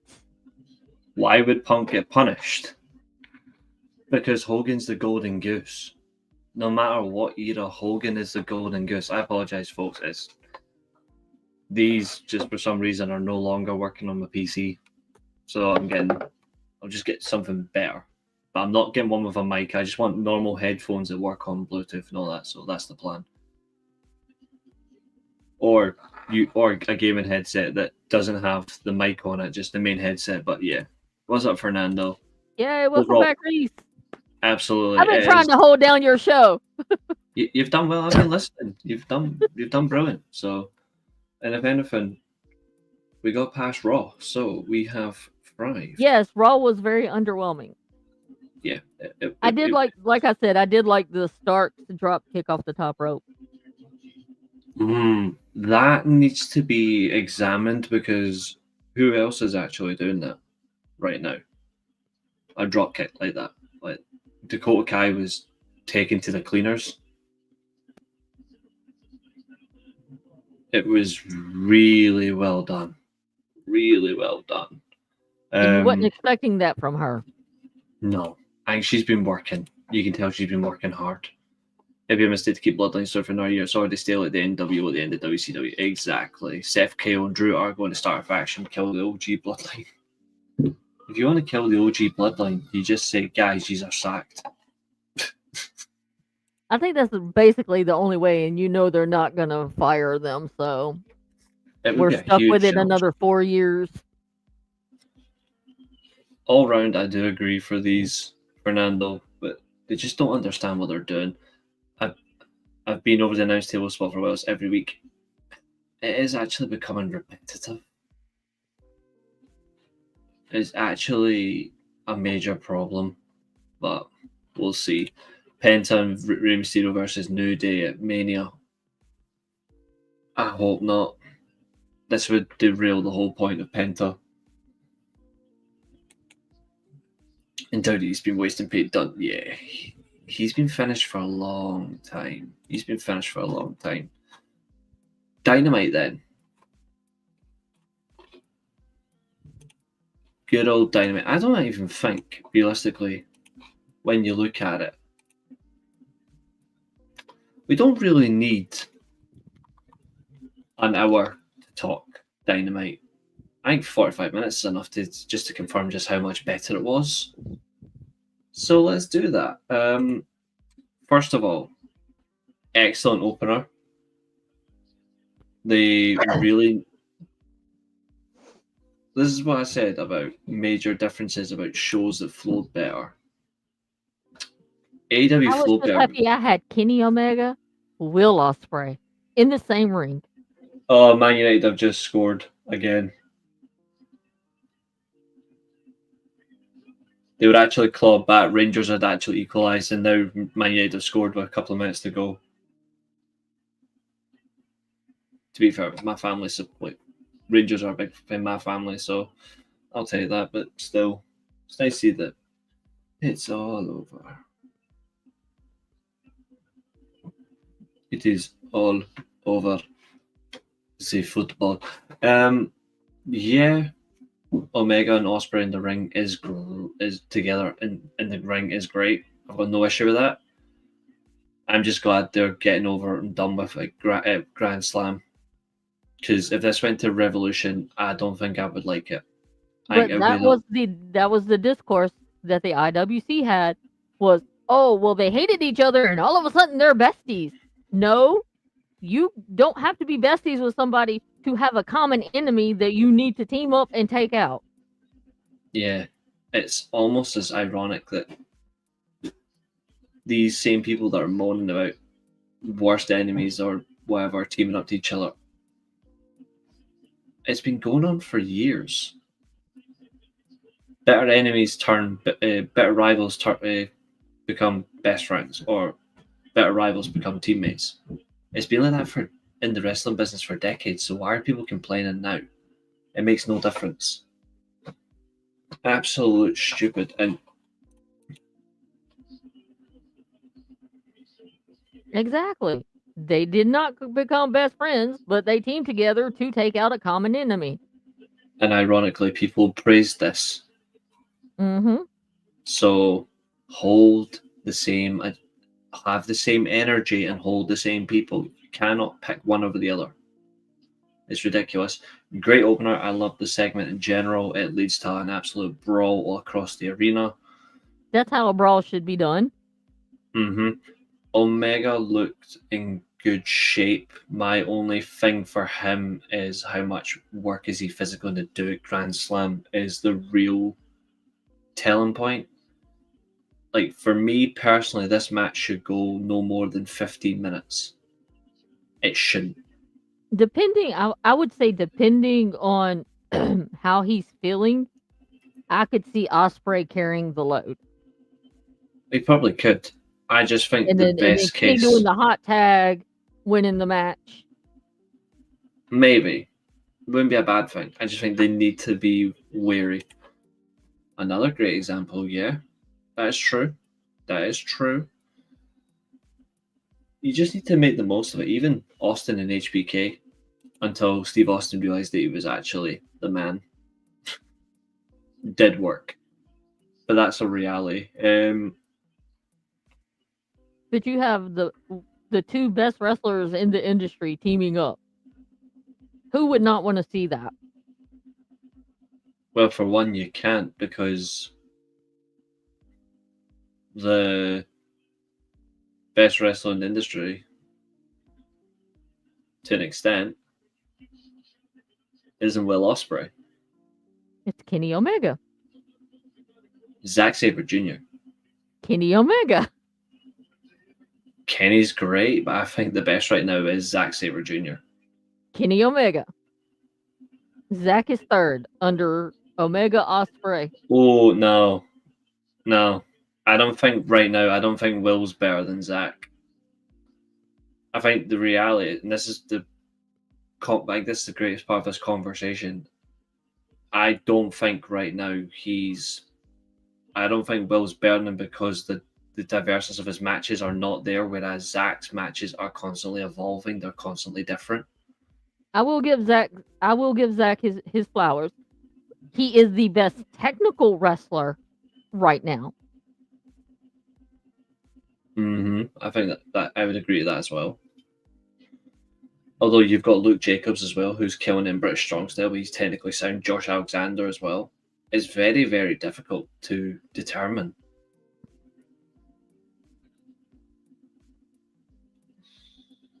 Fernando says 1 Kenny, 2 Will Ospreay, 3 Sabre. See, I think right now, I think Zach is just ahead of Will. Omega is definitely up there, but I think to have the 2 best, it needs to be Kenny and Zach in the same team. I think those are your 2 best, but okay, I'll rephrase it. Your 2 best in AEW to please you. Much better, because I think the whole reality. Because you know, Reece is never wrong. You heard it there, folks. That's what he says. I've heard Reece say he is never wrong. Because I'm not. To be fair, though, the whole concept of the best is subjective. Like how you view it, like, because this is another thing as well. I don't base the best on the whole 5-star match thing. I never have, because then. No, I based it on what my eyes see you do in the ring. Yeah, so immediately I'm already saying some of Will's matches aren't above the 5-star threshold. Some of them are, but it's become such a.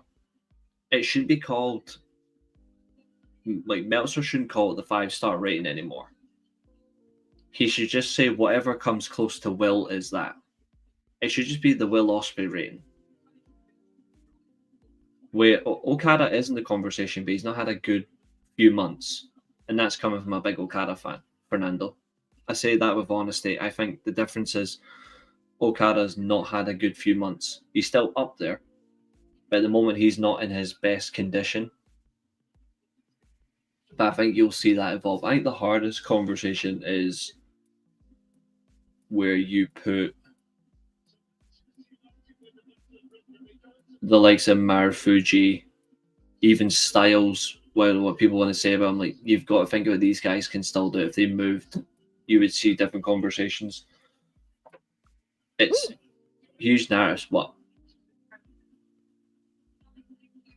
So evidently there is a contractual dispute between Alexa Bliss and WWE as they had her come back, had her planning to come back to Raw in San Jose, but her representatives reached out to WWE to initiate discussions for a new contract, but WWE expected her to resume under the terms of her existing agreement, which have been extended due to her time away. So the stalemate led WWE to cancel plans for Bliss's return and freeze all related creative plans while the two parties remain at odds. Yeah, I've seen that before I came back on. That was one of the things that physically appeared on my news screen. That did appear. So I was actually wondering, that's WWE trying to play hardball with one of their best. And I could see her wanting probably within her contract more time off. I mean, she just had a baby. Yeah, she's probably wanting. She's probably not looking for more money. Yeah, I think she's just wanting more time off. Yeah, more dates away, just so she can still be with her child. I mean, they gave it to Becky Lynch, for God's sake. But she's not on the same level as Becky Lynch. No, she's ahead of Becky Lynch. Well, I mean, wrestling-wise, yes, but in general, for me, I don't think Becky ever comes close to that. What about Nikki Bella returning in 2025? Give me a knife. It's too bad Alexa versus Liv. What? No. No, Fernando, no. A legend versus a tramp. I don't want to see that. No, thank you. I can't. I can't do that. Julio, no thanks. I don't swing that way. But good seeing you, mate.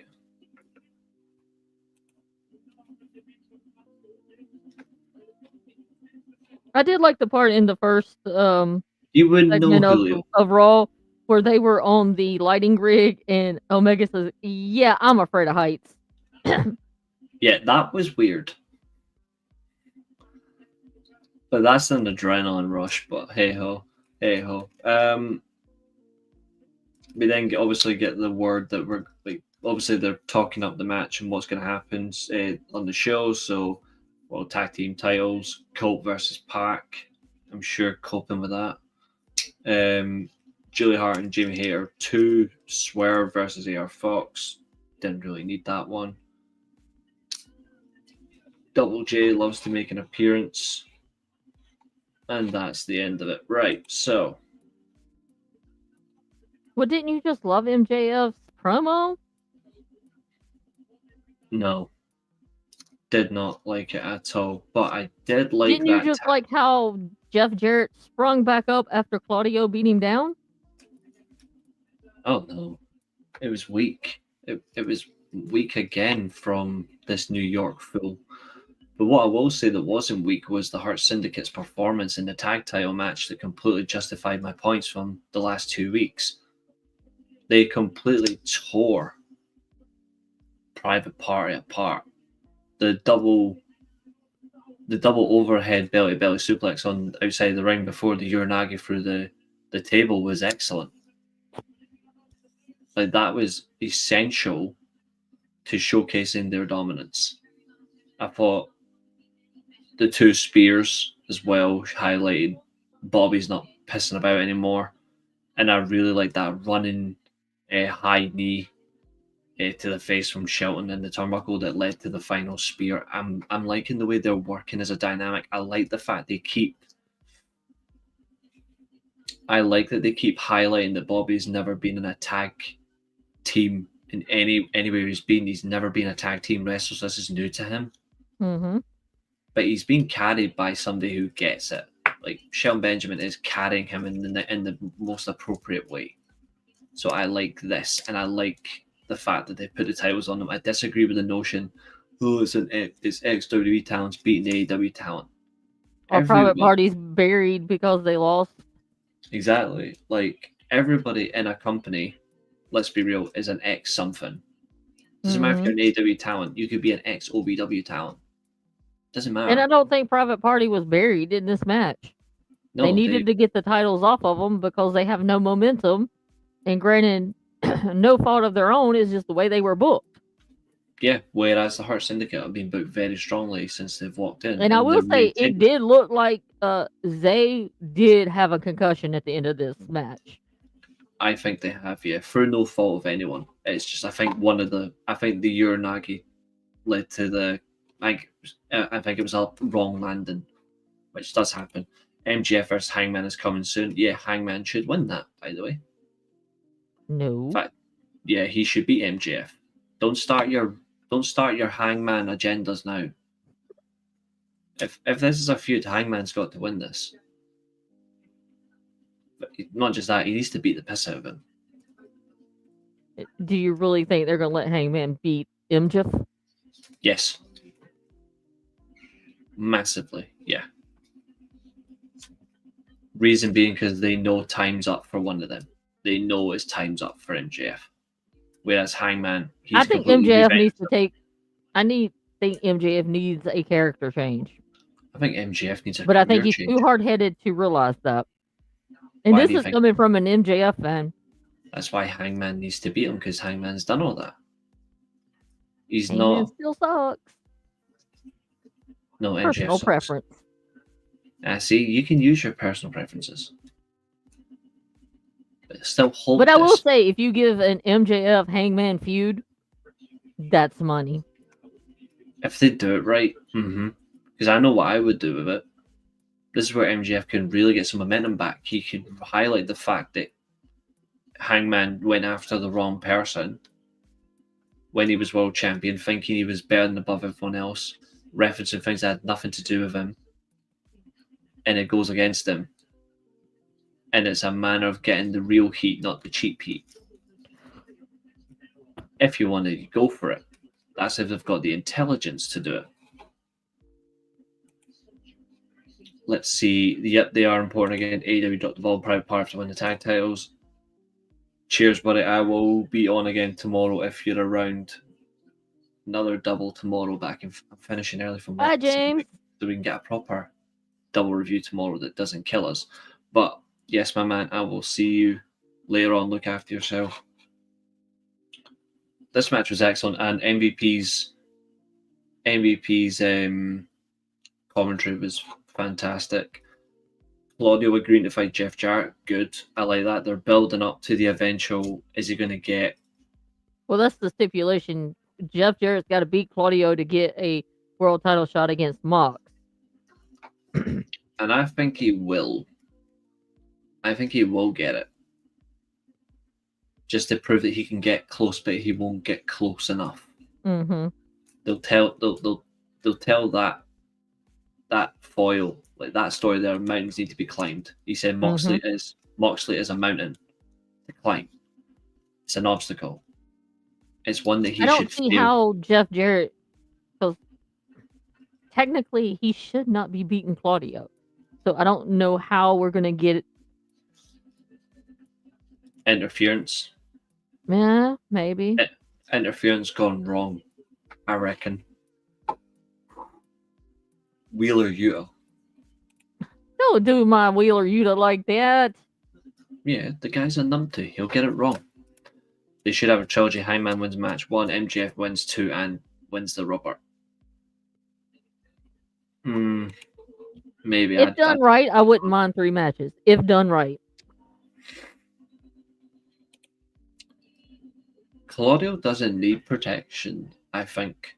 I don't think he needs realistic protection because he could still lose, but then absolutely beat the living hell out of Jarrett. Like, Claudio could actually lose on purpose as well. But I actually think this match shouldn't go last a minute.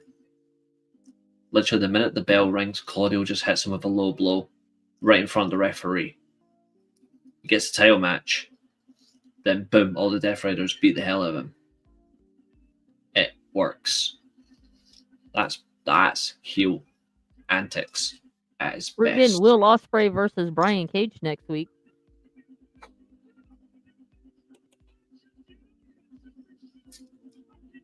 Yeah, it's the wrong match. Even though it's with the Chaos family, that's the wrong match. They should be having singles matches together. Like, Ospreay should be going after. It should be Ospreay versus Murder Hawk again.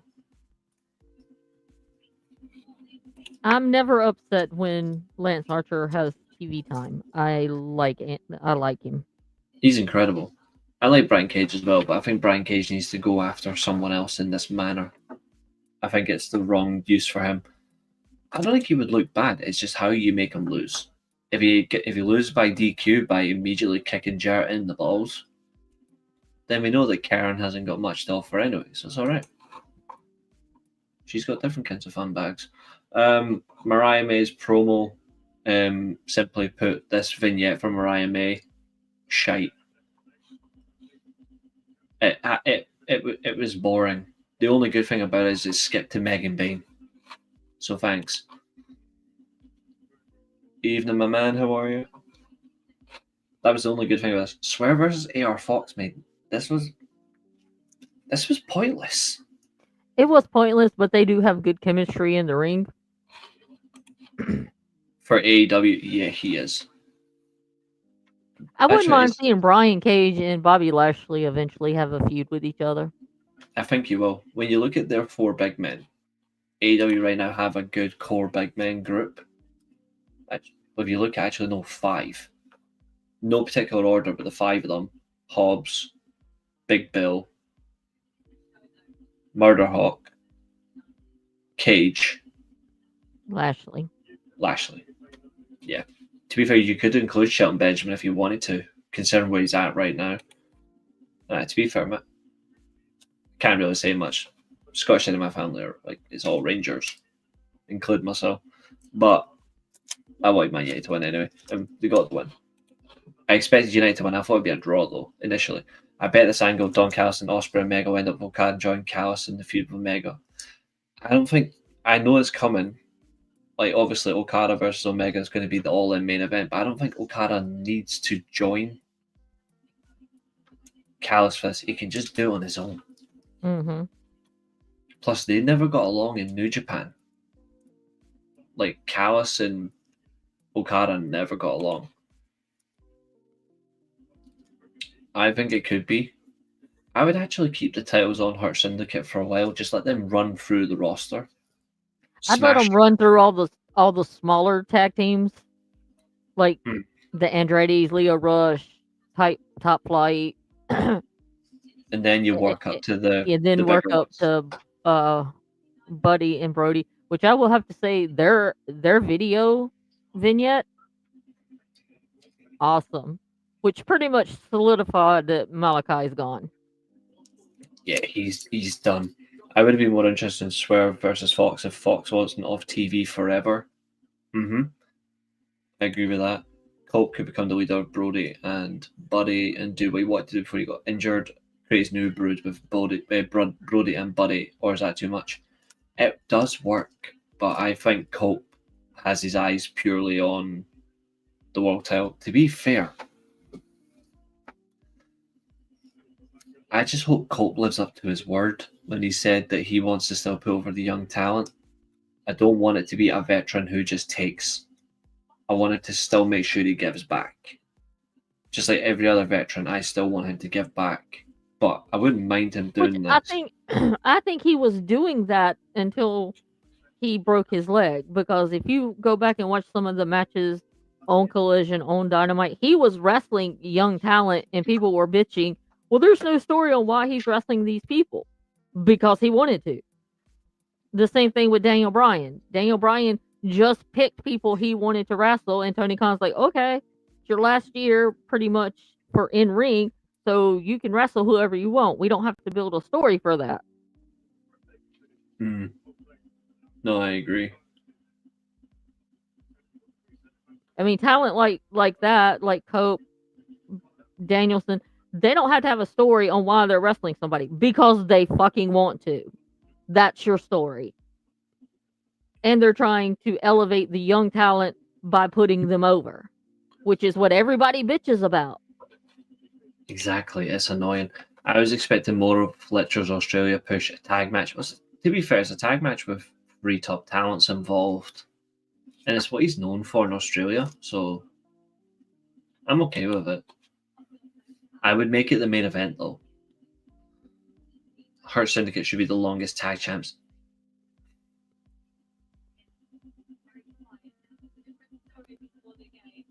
As long as the Elite don't get them, the Young Bucks don't get them again, I'm okay. And I'm a Young Bucks fan, but they don't need the tag titles again. I would have thought the longest title reign should have went with FTR or the Guns. Yeah, where are the Guns? They need to come back too. I'm not actually sure. I don't know if I think one of them did get hurt. Might well have been. I'm actually not sure though. The story people can be annoying sometimes. Wrestling doesn't always need a story. Thank you. I keep saying that, and every time I say something like that on Twitter, I get bombarded. Some elements doesn't need it, like Pete Dunne versus Penta, even though they wrestled in the UK. That wasn't a story. That was simply 2 highly rated talents wrestling in the ring. This is another one. It's 2 highly rated talents in the ring against each other. It's completely valid. I thought Ricochet's appearance here as well was excellent. He looks excellent in the scissors as a constant part of his appearance. Really settles in. I really do like it. Harley is funny. Her segment with Money and Tony Storm were brilliant. I really did like that. Harley Cameron is the gem. Is like the diamond in the rough that you find. Yeah, I agree with that. Obviously, Hangman faced against... He, obviously, after the promo that MJF had, he then appeared against a local competitor and beat him quite easy.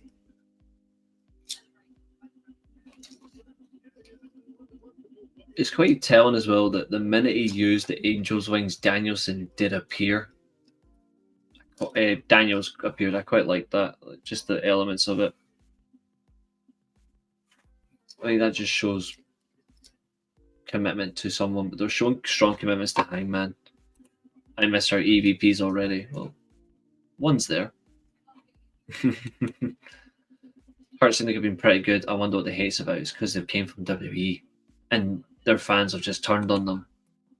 Which is no point. If you're a fan of a wrestler, just be a fan, unless they're an absolute wanker. Harley's a bright future, but doesn't deserve to be in a spot Mercedes right now. Athena versus Mercedes. I agree with that. I do agree. You can't blame Harley for shooting her shot, as they say, though. I like the fact that she tried to change up her words around Mercedes. And she's like, I'm the woman with the... yes. She tried. I was like, you should have just said it. And did you notice that Mercedes almost cracked while she was doing that? Like, Mercedes almost came out of character and started dying laughing. I think she would have been like, can I have a shot? Mercedes probably I thought one of them was injured. Yeah, Austin. The bigger one of the two. Yeah, they always try to rewrite history. But you can't rewrite that once people already know the truth. Always I agree remember. With Fletch. I do miss the EVPs together.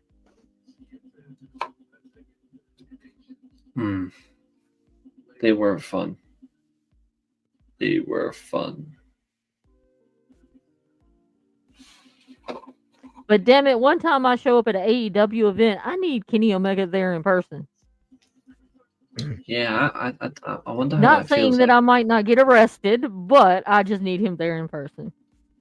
I mean, I have experienced that.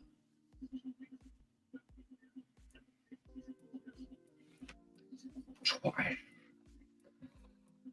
Trevor Scissor Daddy should watch out for a Samantha bomb because Swerve's a dangerous man. Imagine Swerve kidnapping Samantha. That buzz would get around the feud. Samantha's. That's a good point. Samantha's no longer beloved by WWE fans since she left. I do agree with that. But that would be awesome. Swerve kidnapping her.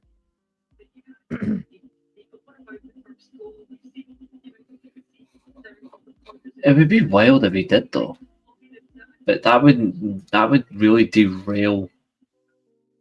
That would derail Ricochet, though, as the heel, because it would make Swerve the heel if he did that. I'm okay with heel versus heel. In this context, there should be. In this particular time. Any other time, yes. For Swerve to do that, for Swerve to kidnap Samantha, I would think Ricochet would really have to do something to Nana. Like injure Nana severely, something like that will make Swerve flip the fuck out.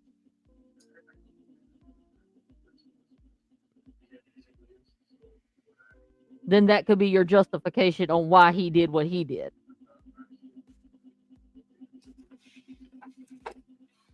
I might have an idea. Let me just have one look at something.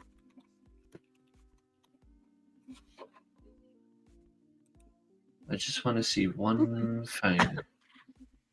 Fletch said WWE fans ain't wrestling fans. We agree. Matthew said that might cause a riot. He would be the heel. Yes, he would. 100% he would be the heel in that case. Unless Ricochet does something else. But kidnapping is That's what I'm saying. Ricochet does something so outrageous that causes Swerve to flip out. That would lead Swerve to do that to get revenge on Ricochet. Because even good people sometimes get pushed to the limit where they flip. I would use those scissors. I would use the scissors. And I would actually cut Prince Nana. Not physically. But like cut some of his clothes, cut his bandanas. Like just parts of him that represent, just cut them up.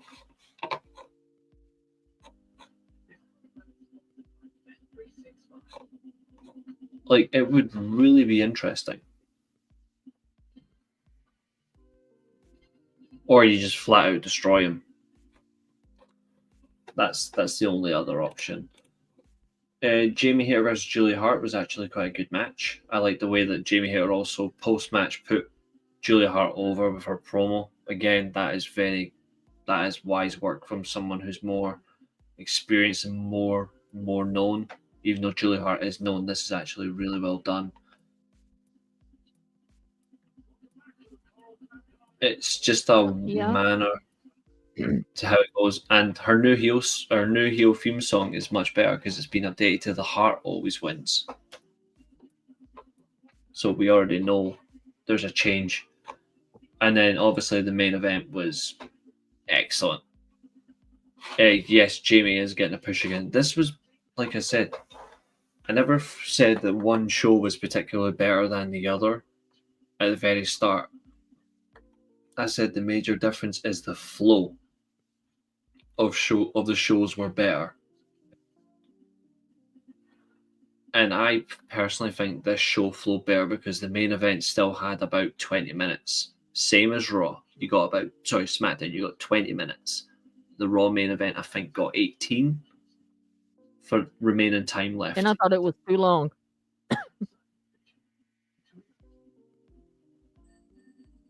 And it could be I thought that the Raw main event was too long because, yet again, we have seen them wrestle before numerous times. They did exactly what I asked for, though. This was weird. They kept doing what I've begged for, which is go for the finish, counter the finish, try to use your own, counter that. I'm happy with multiple attempts, just not multiple kickouts. This wasn't like that at all. This is exactly what I want. So I was happy with them to that extent. But this show was much better flowed. And if WWE was clever, I would use their layout. I would use the AEW layout, and it's much better content. When is Air Thoughts getting the push it deserves? Never. I think he's just going to be a worker.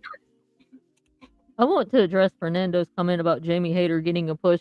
For all those people that were bitching because she showed up at the pre-show of All In and then say she was getting buried, I mean, did you expect her just to come in and get a shot at the title off of injury? I wouldn't have minded. Obviously, I'm not expecting them. Just saying I wouldn't have minded that. So she needed to get the ring rust off, and then you start putting her in better feuds to build her back up to show that she is championship material. Exactly. That's how it should be.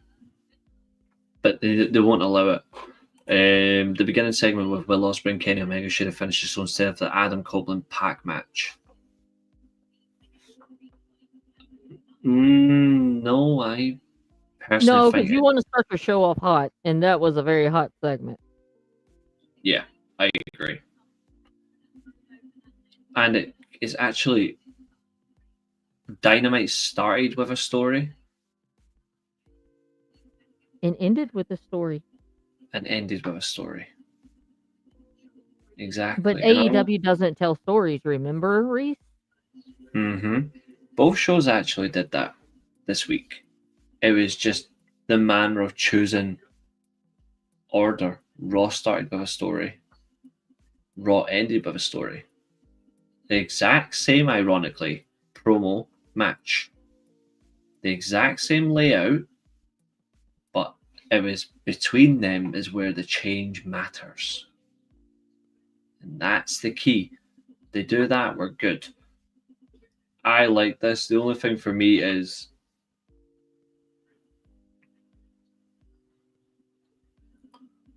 if Jarrett does win against Claudio, will he get the title match at Grand Slam? Because I think it should be Jay White. Because he was also excellent in this moment as well. Like I think they're planting seeds for that eventually. And there was a lot of discourse about, well, why didn't Powerhouse Hobbs come out and save Cope? Why didn't Jeff Jarrett come out and save Cope instead of Jay White? Because they're all gunning for the title. So it really doesn't matter. And also, Jay White has made his intentions known that he wants the title. Jeff Jarrett made his intentions known he wanted the title. He got his ass kicked by Claudio earlier. So process of elimination, Jay White was really the only one left. And also Hobbs already lost to Moxley, so why would he come back out again? And he's got Big Bill to contend with on Saturday. It's all about the logic, but they're missing it. This might be the step up for the Death Riders as well. Hopefully now, Jay White should get the Adam Copeland spot. I do see that. I think Copeland is doing what he needs to do right though, which is fine. I think you've still got Christian as well to appear. Well, I mean, I believe that's what we're all leading up to. I see Copeland beating Moxley, winning the title, and then Christian cashing in his title chance and taking it off of Copeland. That's exactly what I said. And then when Darby comes back, Darby takes it off of Christian. And then Jay White takes it from him. And then Jay White takes it from Darby. Actually, no, Hangman should take it. Hangman don't ever need that title again. Hangman heel champ will be better second time round because then it leads to Jay White, the babyface, taking the championship. Logic. Hangman does not need that title ever again, period. He does. He deserves a redemption run.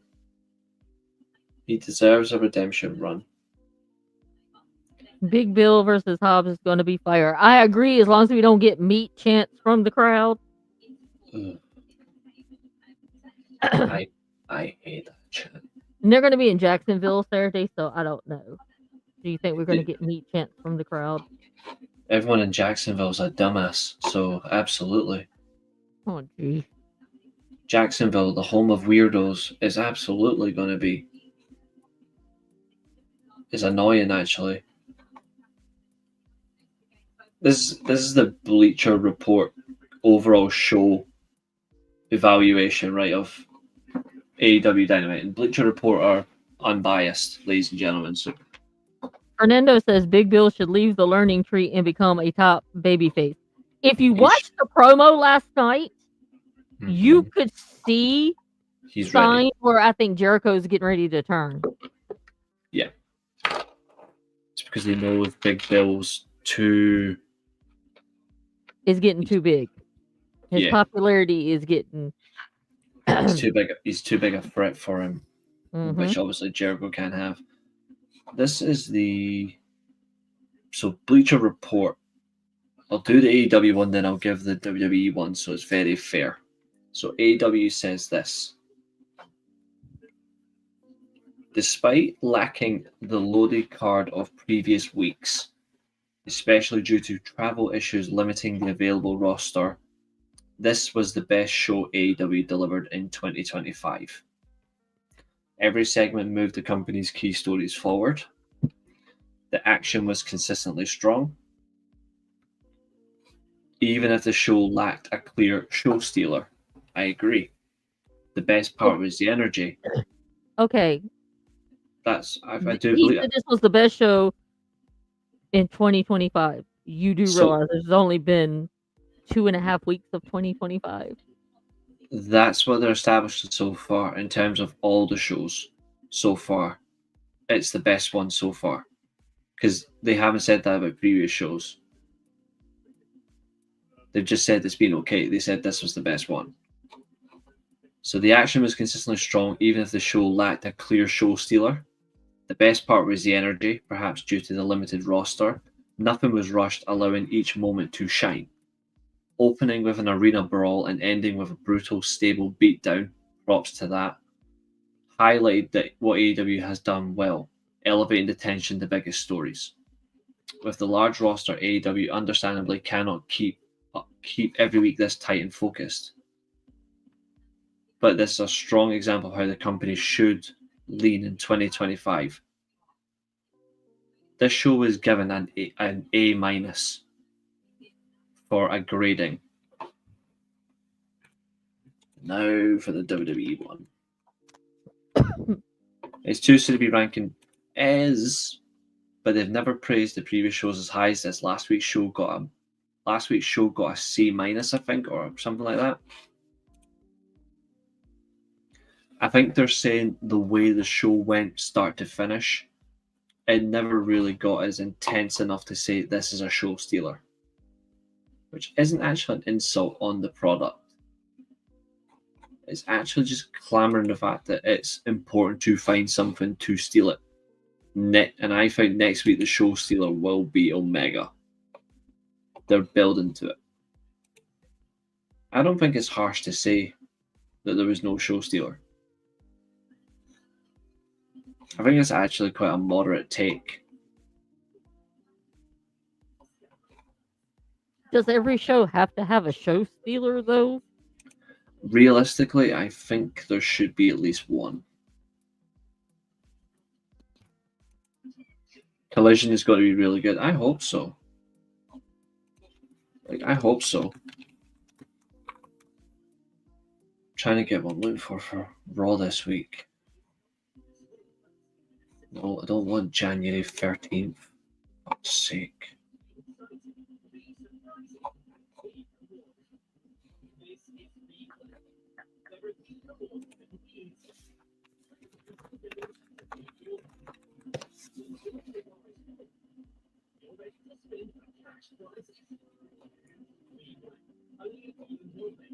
Unless Bleacher Report, did they do one? No, Bleacher Report haven't done it for this week. Great. Can't find what I'm looking for. I'm looking for the article. Surely the dumb one.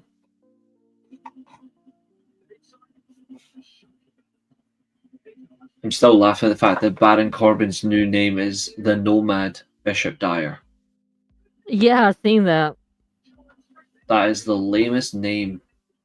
Did you see his reasoning for going with Nomad? Because he's just going to wander around all promotions, he said. Yeah. The man's mental. Oh, did you see that they announced Masha Slamovich for the GCW event at the end of the month? Yeah. I saw that actually. I'm alright with that actually. That will be a good one. Fernando says Drew versus Seth was a show stealer, but I don't want no more between the two for a while. Their match was decent, but I don't think it was a show stealer. I'm trying to find their report from Raw. Where is it? There it is. Grading Monday's Night Raw. I always look to the grading, so let's see. Can I get the whole show? Okay, that's heavy bias. Nah, no way. I'm not even kidding. The Jey Uso segment got a B+. Mysterio versus Kingston got a B+. Sami Zayn got his promo and segment with Kevin Owens got an A. Nia Jax versus Bayley didn't get a single grade. Pete Dunne versus Penta got a grade A. CM Punk's promo got an A. Damage Control versus the Pure Lesbian Collection got a B. Rollins versus McIntyre got an A. And the show grade is a B+. That's a lot to digest. But this is what they said about Raw. And then I'll get your closing statements before we go, and then after that we'll be wrapping up at 2 hours 30. Well, not quite up to the level of last week's show. This was another strong offering from the flagship show, complete with the introduction of Sami Zayn into the main event storyline and potentially the WWE title picture. Yawn. The in-ring portions of the show were strong, and the storyline developments were equally good. Uso and Gunther kicked off the show on the right foot for quality in-ring promo segment, and Rollins and McIntyre delivered the goods in a competitive main event. Add to that great stuff out of the women's division, and CM Punk absolutely cooking Hulk Hogan, and you have a show that continued the trend of high-quality Netflix broadcasts. That's what they've said about Raw. Did you hear that Goldberg's supposed to be at Raw? Of course he's going to be there. Hopefully he gets carried out a stretcher. But that's what they said about Raw. What do you think? It's their opinion.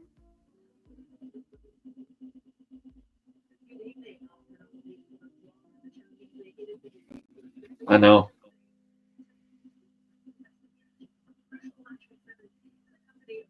That's all I can say about that.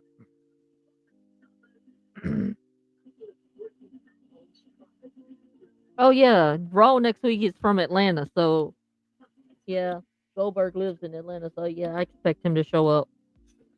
Be so funny if Goldberg's there and then Hulk Hogan shows up. Oh damn.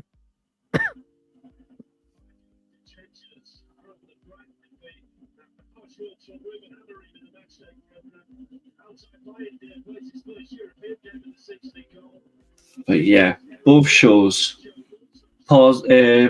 Praises and positives and negatives for both shows, and then we'll get out of here. So, what are you thinking?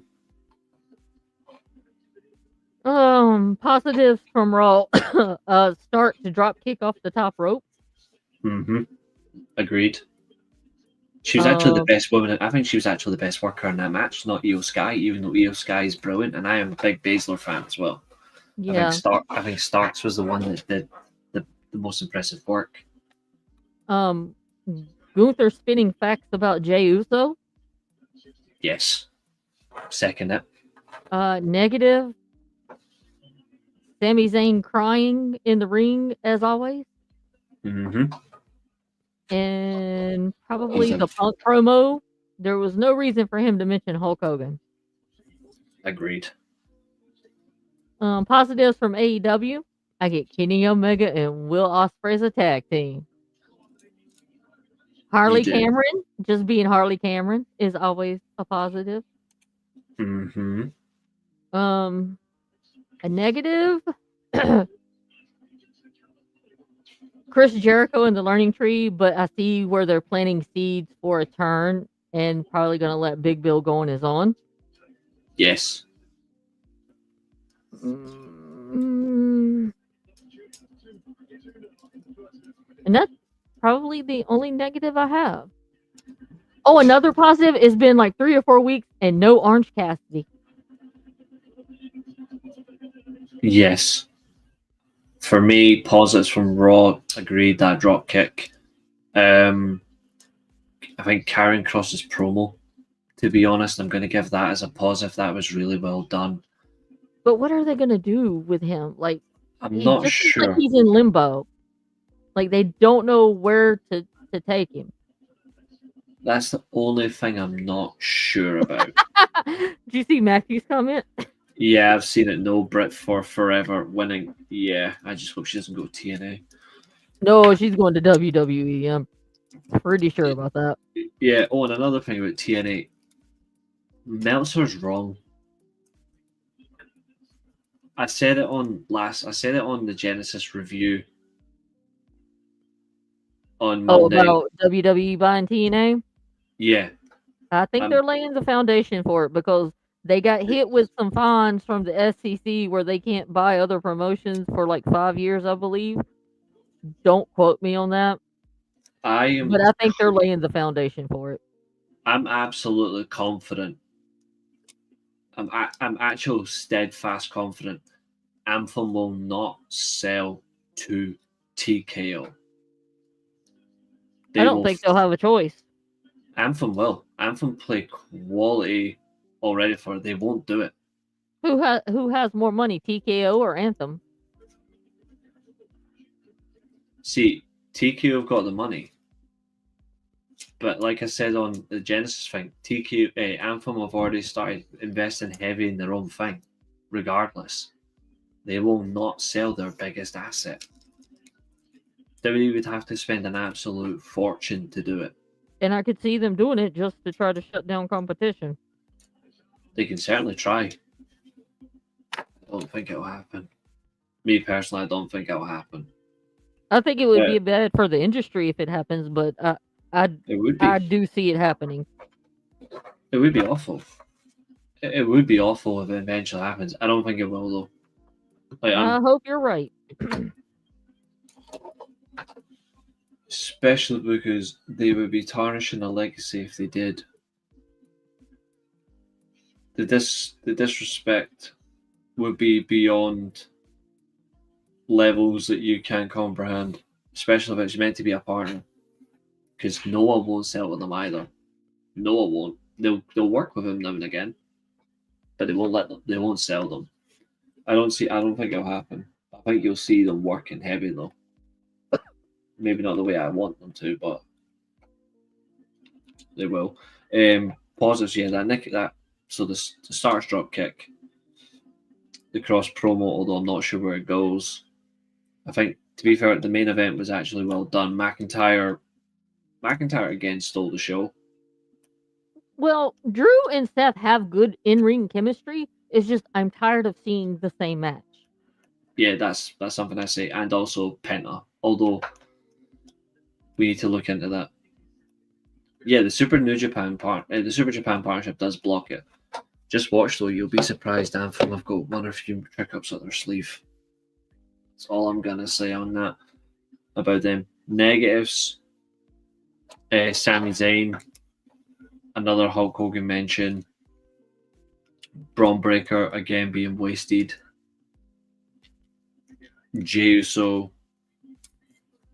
Gunther deserves something better to do.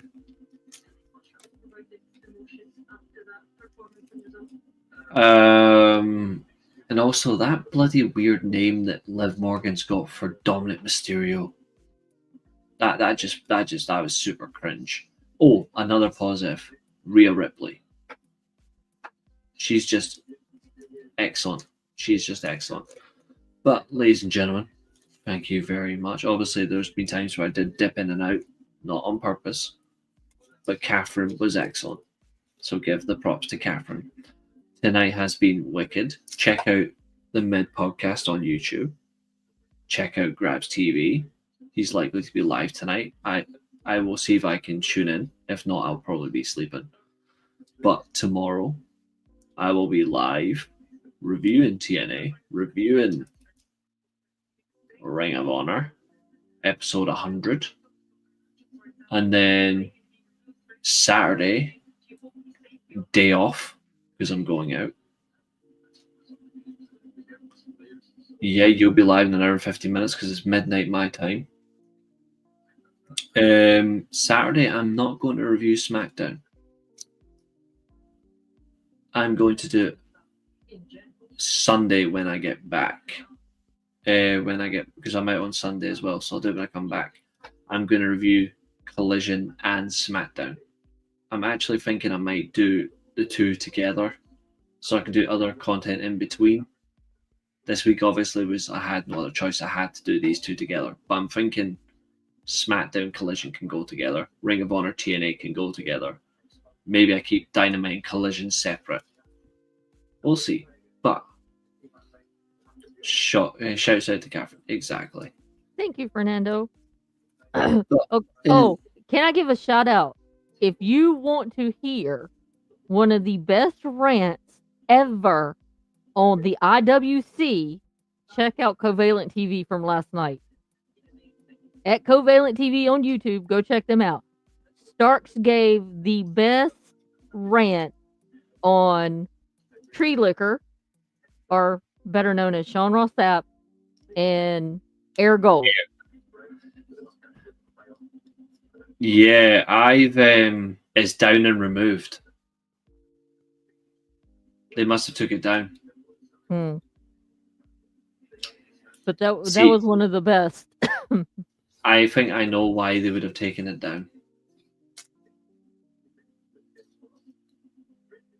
Because it goes against what they're trying to do. Truthfully, it goes against what they're trying to do. They're trying not to give that clout, that energy to those people, that engagement. They did do that by that rant. I did catch it before it was live. The thing about that video, and I put a tweet up about it, I'm actually going to bring it up right now to prove a point on what I think about the IWC. I'm actually going to bring up my tweet right now because you're not going to take my tweet down. That's for sure. Good seeing you, Fletch. We're going in a few minutes anyway, but I actually want to prove a point to something. I think they should have done it this way, personally. I will be back tomorrow for a double review, so don't worry. Sure, yeah, of course you can join if you want.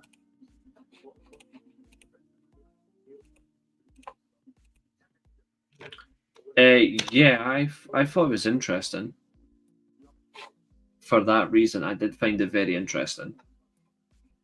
I'm not sure if it would happen though, but I did find it awesome drop today. Catherine holding it down. Yeah, Catherine's awesome. And she'll be here tomorrow if she wants to be. Anyone's welcome on this channel. Reece hung me out to dry. Not really intentionally. No, I'm just kidding. I know, not intentionally.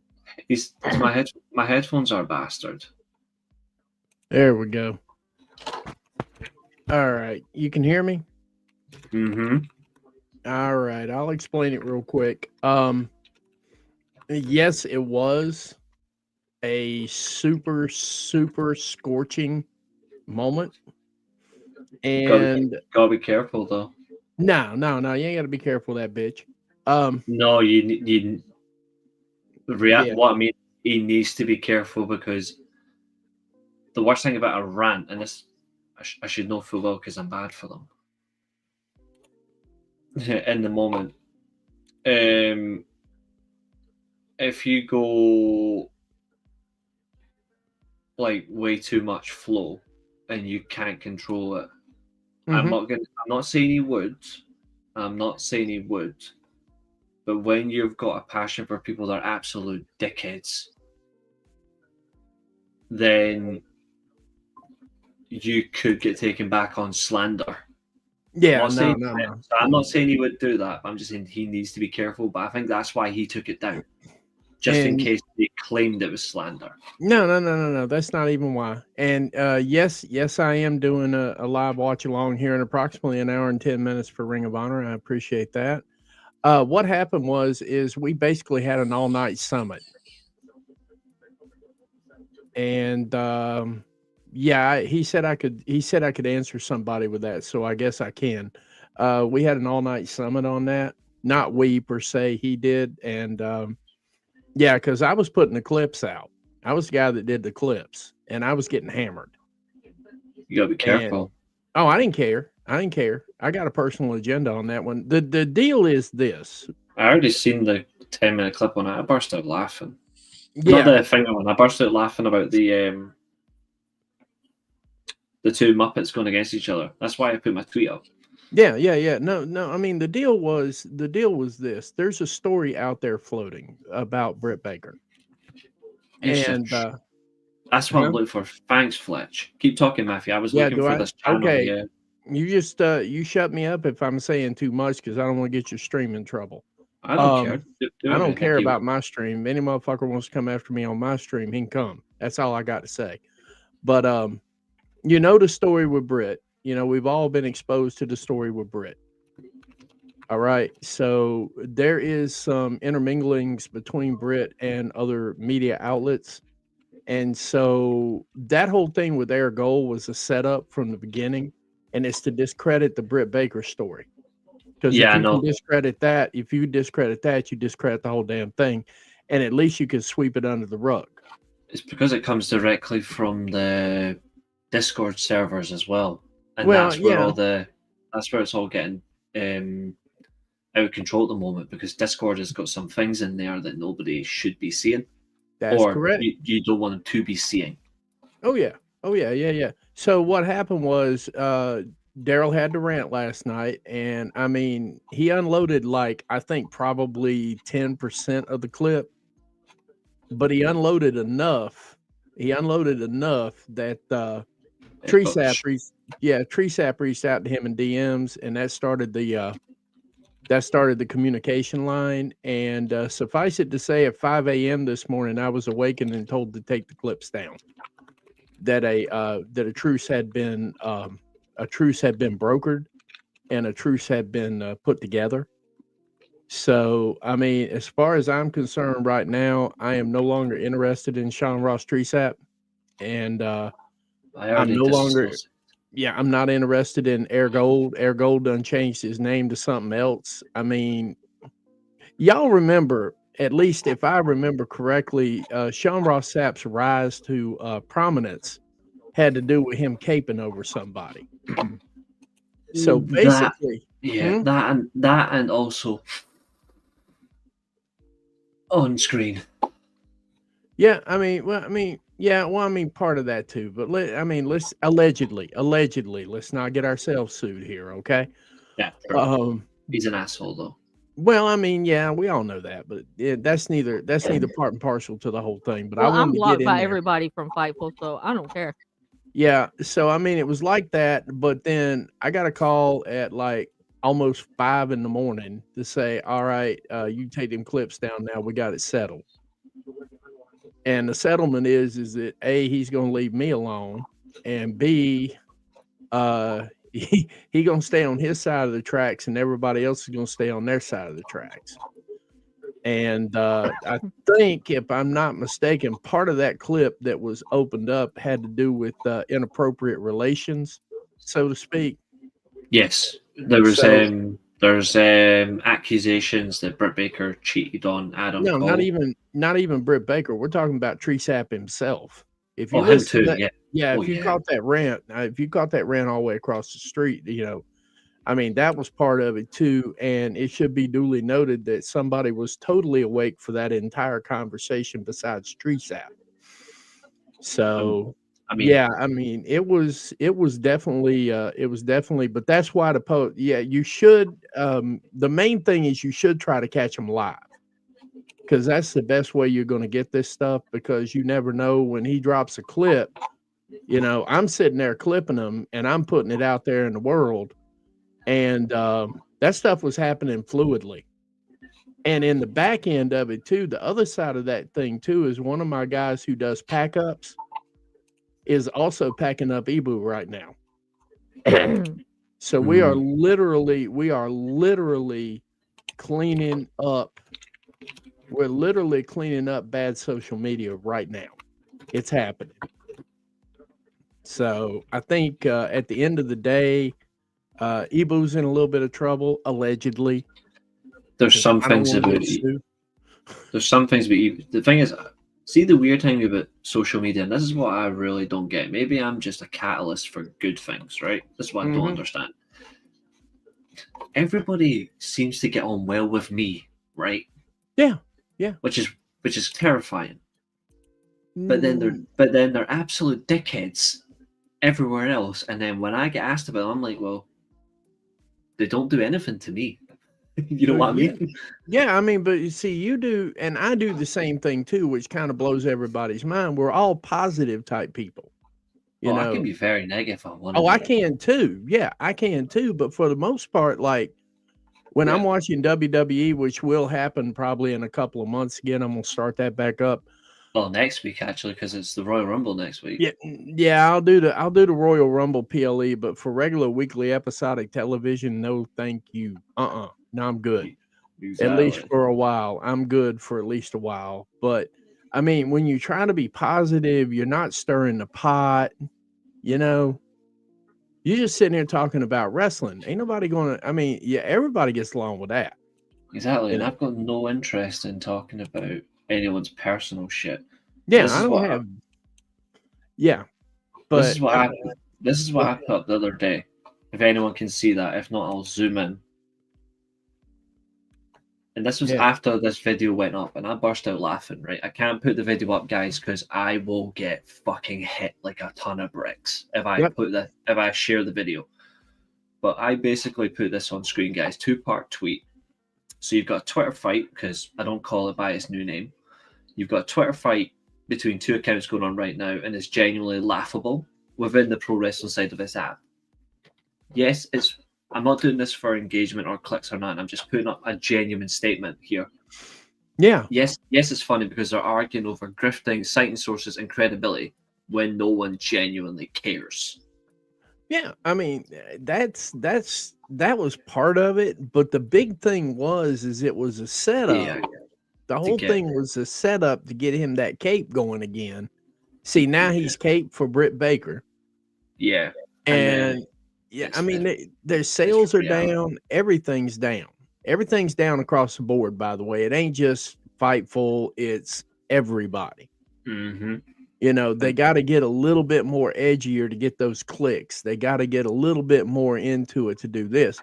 But then Voice, who's a buddy of mine too, when he saw what, he's all right.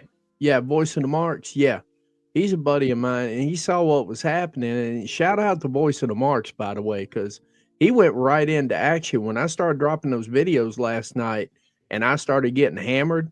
And I was getting hammered.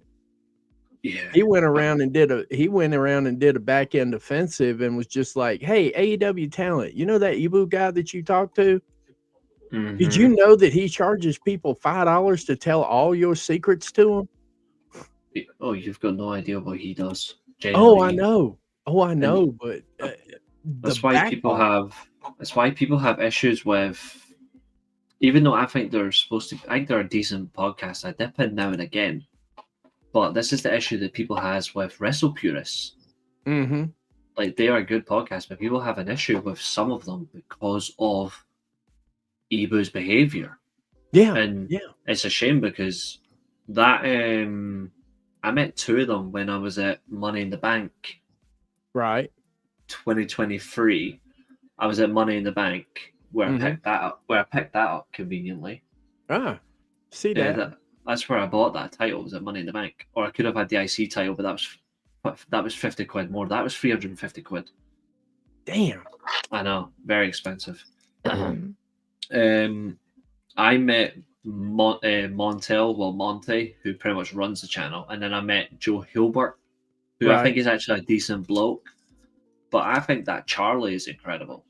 Like, her writing is absolutely impeccable stuff, and her writing for Daniels was incredible. No wonder Christopher Daniels shared it. Like, it's really well done. I like doing wrestling. I like doing writing about wrestling anyway, but her level of writing is phenomenal. I need to get back into it. But it's free of them. It's free of them. I'm not so sure on Ale. Again, I'm not so sure on him, but he doesn't give me any issues. I think he's more like, his tweets can come off a little bit obscure, where it might not be as helpful, and it doesn't help. But I do agree. I don't think I've never had much of an issue with Ibu.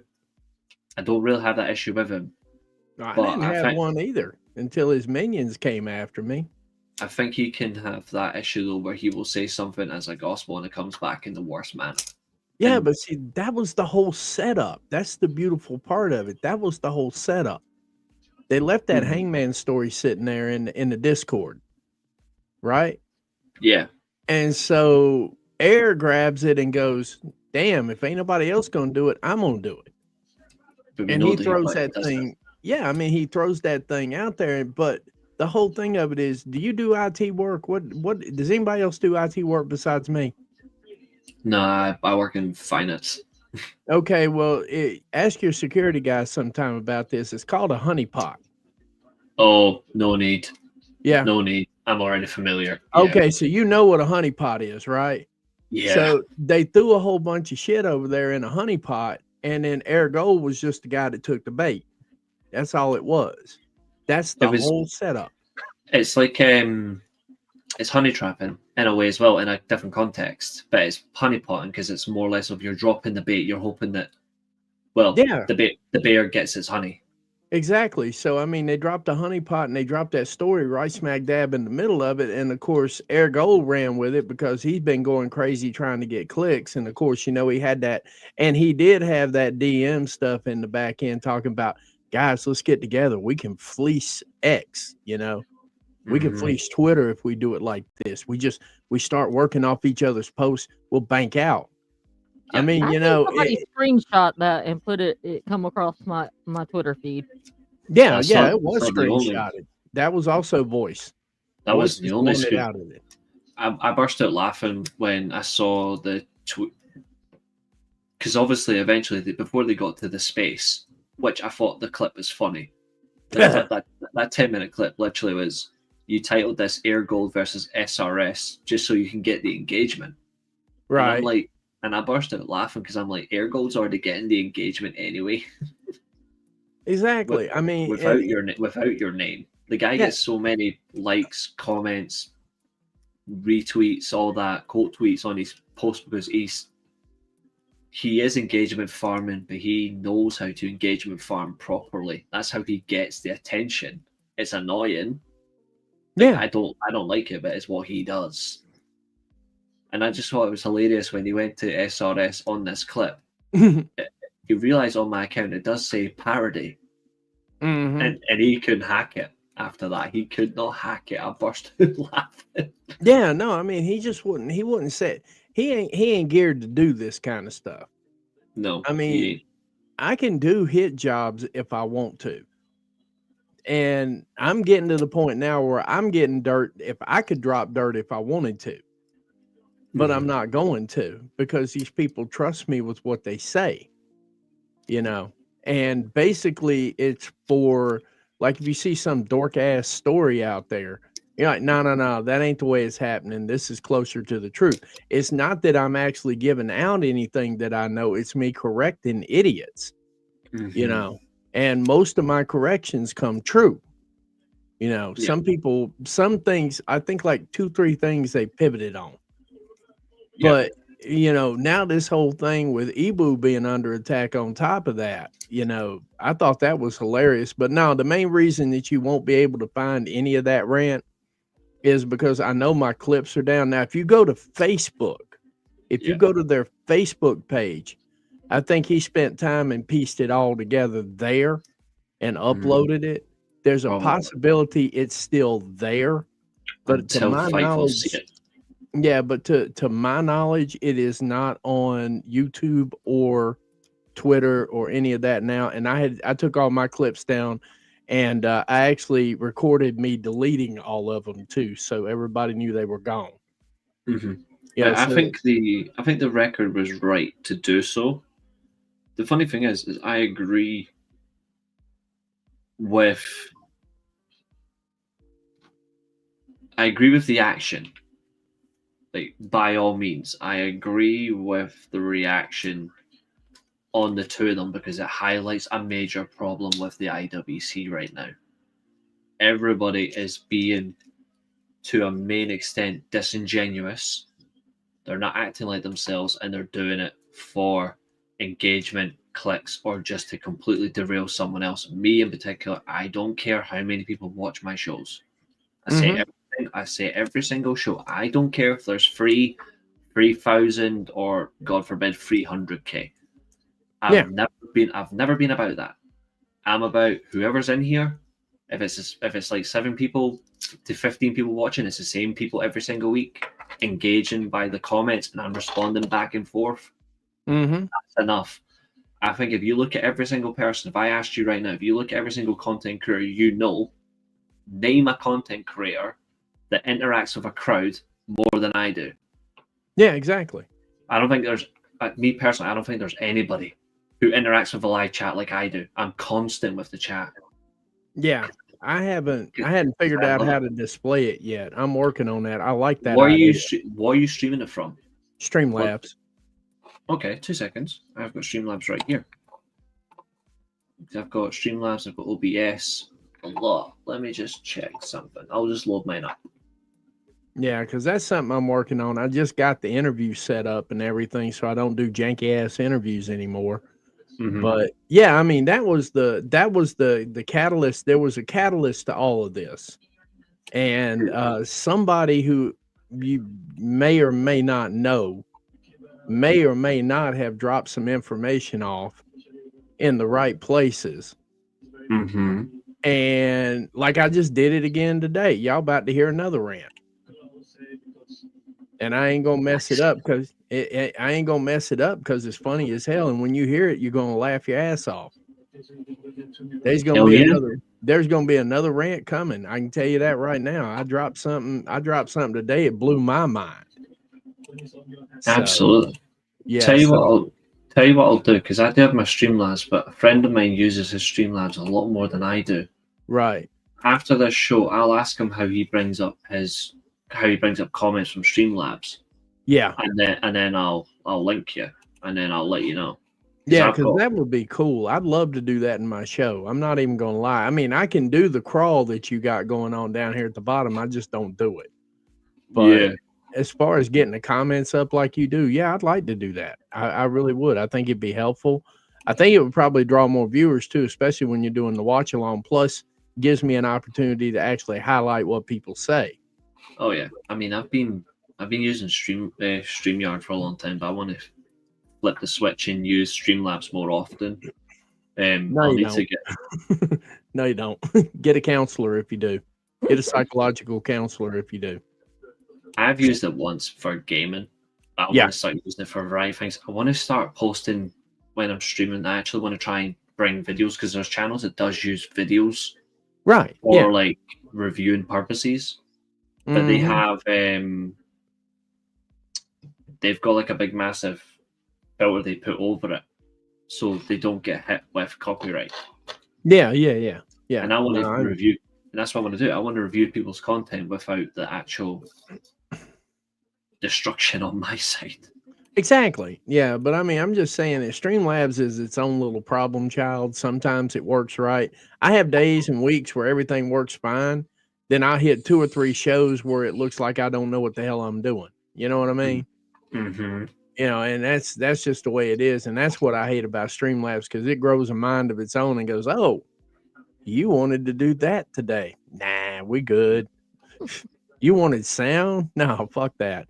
You're not getting that. Not today. You had it for a week. Just randomly, we're just telling you you're not gonna have it. You know, it's crazy like that. And if you don't have all your stuff in sync at the exact same time, reboot the computer, try it again. You know? Yeah. Once I So get away from StreamYard, I'll be happy because they are constantly raising their prices. Once I get away from StreamYard, I'll be happy.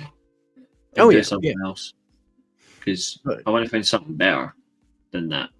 But I Yeah, still I want to mean- maintain the content. But that's the aim anyway. So I give you a little crazy one on that one right there. Just go with the OBS. Go with the OBS and I don't go love with OBS. Streamlabs. Learn OBS better because it's free.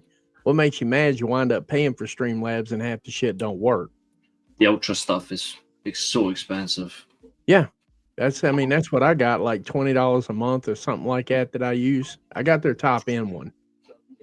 You know, so I got access to everything I want and all that, and it does some stuff pretty good, but most everything you see on that show, the way I do everything, I do it by design in like Adobe or something like that. Like I design all my screen drops, I design all my posters in Same. Adobe and stuff like that. But I mean, when you go to put the stuff into Streamlabs, you got to have it just set and just exactly right if you use their stuff. So I said, screw it, I'll just make my own stuff. You know, and everything you see on the show that I do is handmade, every bit of it, with structure and everything. I don't depend on Streamlabs' little bells and whistles. The only thing I depend on them to do is to connect me, and I give them $20 a month to make sure I don't miss a connection. That's fine. I'm good with that. Absolutely. But, yeah, the performance side of it is just something else to be unadmired. That's all I got to say. But yeah. Yeah, we're going to definitely be doing a show now that my internet works. That's the other reason I was able to come on here is because see, I couldn't come on yesterday because my internet worked when it felt like it. Then it popped up long enough for me to do the stream last night. And then I woke up this morning, no internet again. And hang on a second there. And yeah, of course, the phone rings immediately. So, but anyway, let me jump off here so I can call him back because that's going to be important. Oh, we're going to be dipping off as well, but I'll be back tomorrow if you're up for doing a double review. If you get a chance, I'm doing a double review tomorrow. Yeah, let me see how I'm doing on that. Let me see where I'm at. Friday, it's Friday. What about the same time you starting? More or less, I'll be finishing earlier Okay. for work. I'll be finishing earlier from work, so 4 p.m. UK time. I'll be finishing then. So that's what I think. That's 11 o'clock from you. So fast forward 4 hours, probably. So Yeah. like 7 or 8 p.m. UK time. I'll probably go live. Yeah, I'll- because Probably I about don't. 2 or 3. Yeah, Yeah, because I'm not doing a stream tomorrow night because that's a SmackDown shit. I'm not doing that. I'm not even reviewing SmackDown this Saturday anymore. I'm going to do that in Collision on Sunday. Yeah, I'm going to do them Yeah. both together.